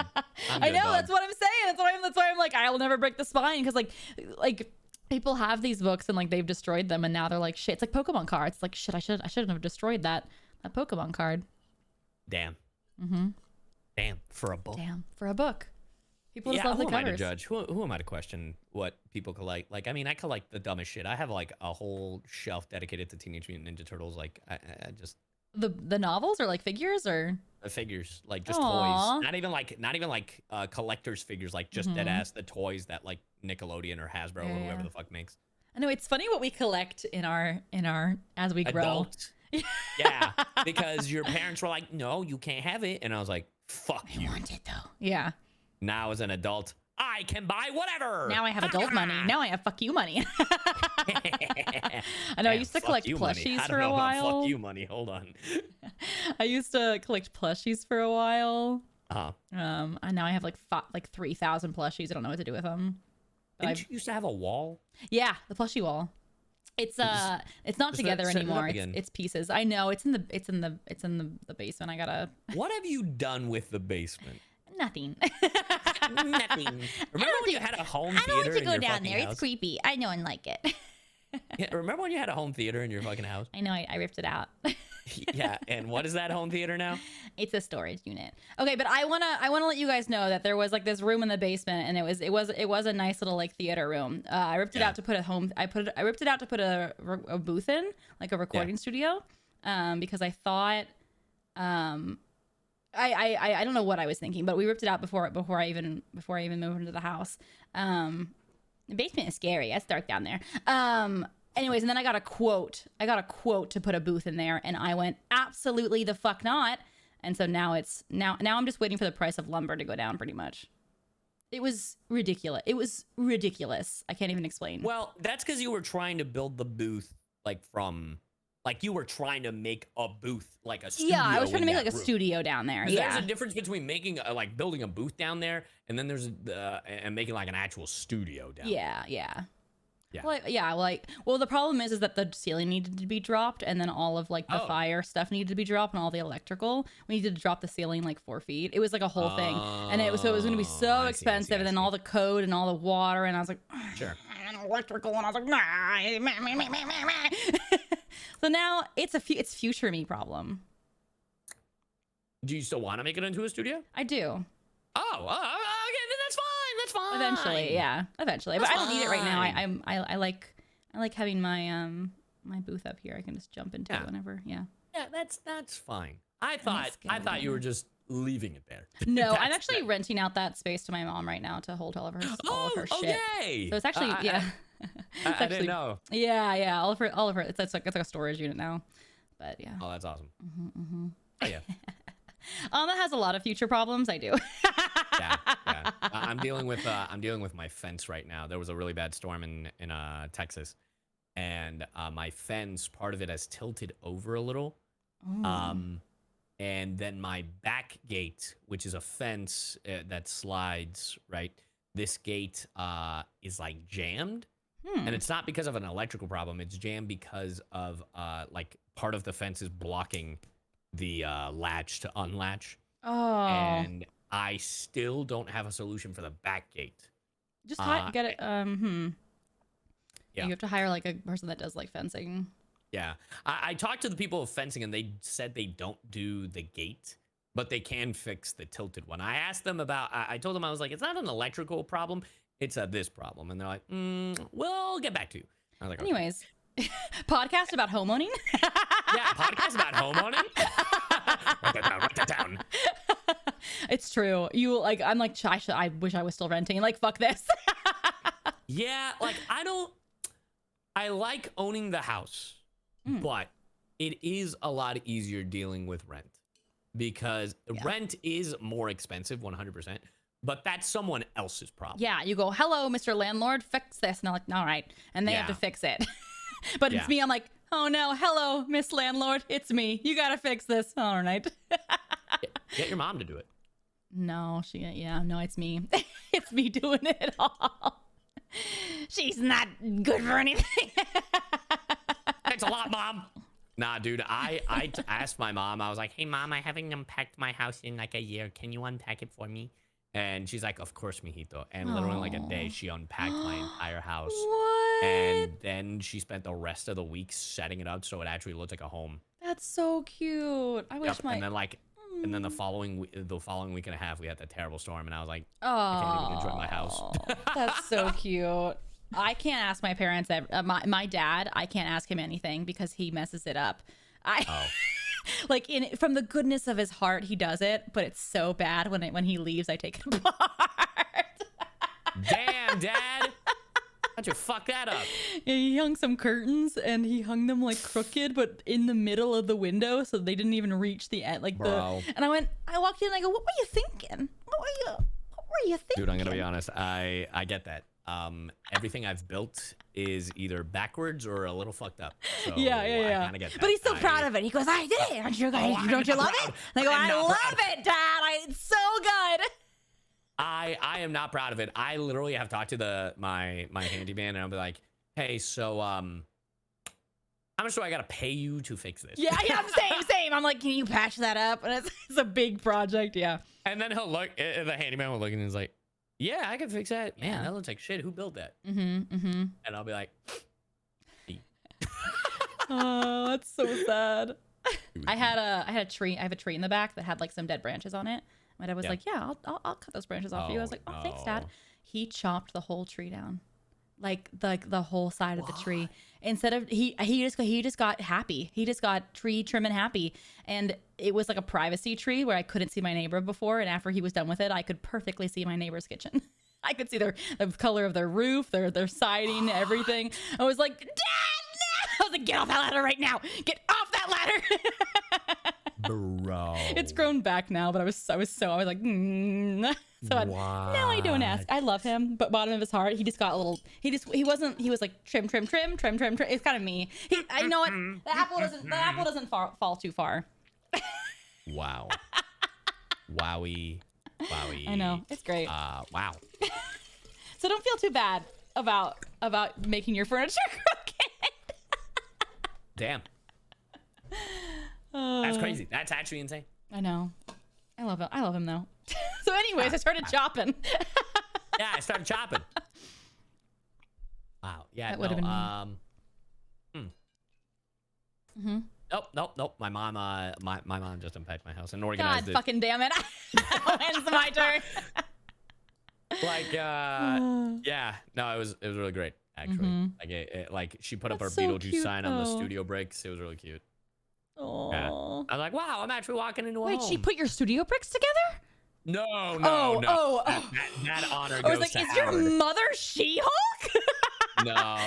Well, I mean, I had like 4 of my guy friends put mine together, and like even then they were struggling. I only need to hire one dude for that. What? Bricks, and his name is Howard Wang. I was like, hey, bud, so I bought a new studio bricks. If I pay for your flight, will you build it? And he's like, yeah, buddy. Damn. And he did that shit. I was like, do you need me to help? Not really. I was like, door? what? If you guys don't know, The door was the main thing. Yeah, if you guys don't know, these studio bricks, I think they're like 2,500 pounds total when they're all put really together. heavy. They're really heavy. The door, but it's like Lego bricks that get put together. They're very nice. They're very expensive, but they're very nice booths. The door itself is like 600 pounds. And you have to slide it from the top, like after like a level, I think. So you have to be able to lift it off the ground like 2 or 3 feet. It's crazy. Yeah.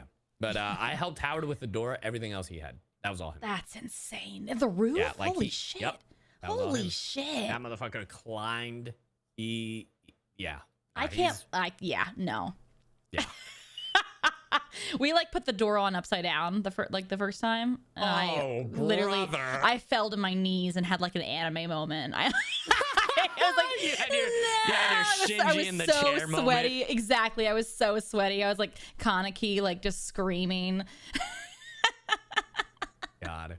It was so. It was like we were like 2 hours. It was the first time we put it together, and it was back before like they really labeled anything. They wouldn't even label it based off like. Yeah, it was like G putting or together K like or the whatever. Death Star of Legos without any directions. Yeah. And then you realize that you put like the door on upside down. Yeah. Howard has made so many studio bricks, like built them and taken them apart, and he just knows. Wish Like it was he doesn't me. even need he doesn't need an instruction manual or anything. He's just like, this goes here, this goes there, da da da. Yeah. Last time when he built mine, he was like, how long was that?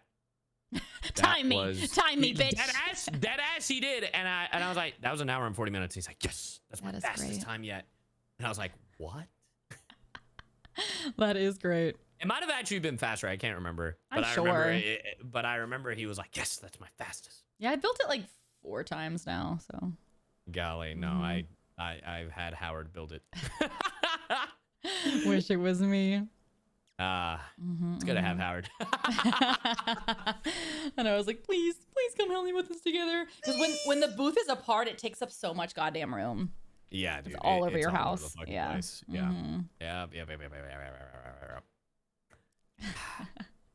So now I got to deal with this fence shit. Oh, good luck. I have some fence shit I got to fix too. Yeah.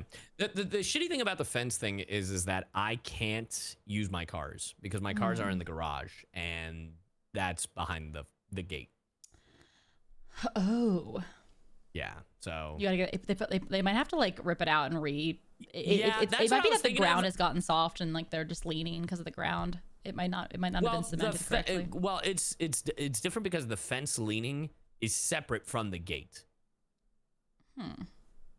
Yeah, like that's at the other side, while the gate is like right in front of the garage. I cannot visualize. I cannot visualize. Don't even. Don't even worry about it. Good luck though. I hope you find somebody to fix it for you. If I'm gonna call the fence people tomorrow, and if they don't have a solid answer, I'm just gonna call up this other company that literally specializes in electrical fence opening stuff for your backyard, and I'll be like, so what do you recommend? And I'm waiting to hear the words. You're just gonna have to get rid of that gate and get a new one. I love I'm waiting for those homeowning. words. It's so great. It's I love it so much. So cool. It's incredible. I love my house because my house is built up higher than my neighbors, but the fence doesn't go down, so all of my landscaping and everything it's starting to slip into their yard. So I'm gonna have to hire a company to I don't even fucking know what, lower the fence. Love that. I know. I'm like, no, not gravity. Gravity. Anyway, household DIY podcast. Household DIY podcast. Let's complain about the crazy shit that have happened in our house. I love it.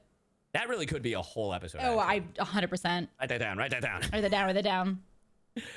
Damn. Yeah, because I've had some dumb stories with homeowning. I've had some dumb renting stories. That too. Yeah. I was renting a house out in Dallas and it had black mold in it.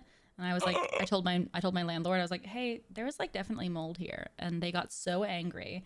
And they were like, it's not mold. And I was like, well, I'm an actor. I'm a singer. If I get sick from this, it's going to be a problem. And they were like, well, we'll have a company come out there. And if it's not mold, you're paying for it. And I was like, all right, bet. And it was. And the whole house had to be fumigated. It was like, yeah. I was like, yeah. What are you going to say now about it? What are you going to do now, what are you going to do now about it? Oh, yeah, that black stuff growing up in the corners? Fucking Christ. If it's there for decoration. It's there for decoration, it's pretty, it's pink. Well, I think we had a successful second episode. We'll figure out what to do with these. And third. Yeah. No, I'm just kidding. You mean first episode? 0.5. The 0.5. What if every episode was 1.1, 1.2, 1.3? Oh my God. Way to confuse the masses. How many we do in a season? How many episodes? How many episodes? I don't fucking Anime know, style? 12? 12? Then maybe we should just do once a month. What the fuck? We should record 2 at once, though, I will say. I agree. I agree. Maybe we'll do 2 next time. Yeah. Maybe we'll do the We do like to hear ourselves talk. Vtubing and homeowning episode. Oh, damn. I feel like we could do Vtubing and art. Commissioning art online. I don't know. We'll figure it out. Maybe, we'll figure it out. It'll be, we'll brainstorm. Maybe it'll be Vtubing and a quart of thorn and roses. Damn! I mean, if you finish the goddamn book. All right, we'll talk about book club, the book club episode. The book club episode. That's the point. There's episode 1, episode 1.5 is then us talking about you reading ACOTAR, and then episode 2, and then episode 2.5 is then the next chapter of you reading ACOTAR. ACOTAR. It's the mini episode. So what do you think of the second book? I haven't even started. End of the clip. Hi, welcome back to Scuff and Stuff Book Club, where we check back in on CyYu reading ACOTAR. CyYu, how you holding up over there? Flustered.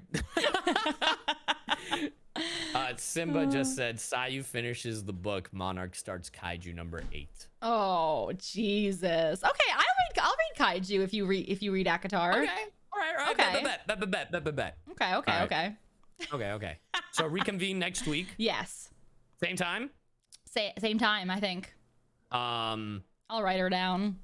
Ooh, hold on. It might be a little bit later because I think I'm watching Summer Games Fest with the boys. Okay. So, but I can do next Sunday. I just have to. We'll figure out the time. I'll message you. Yeah. Cool.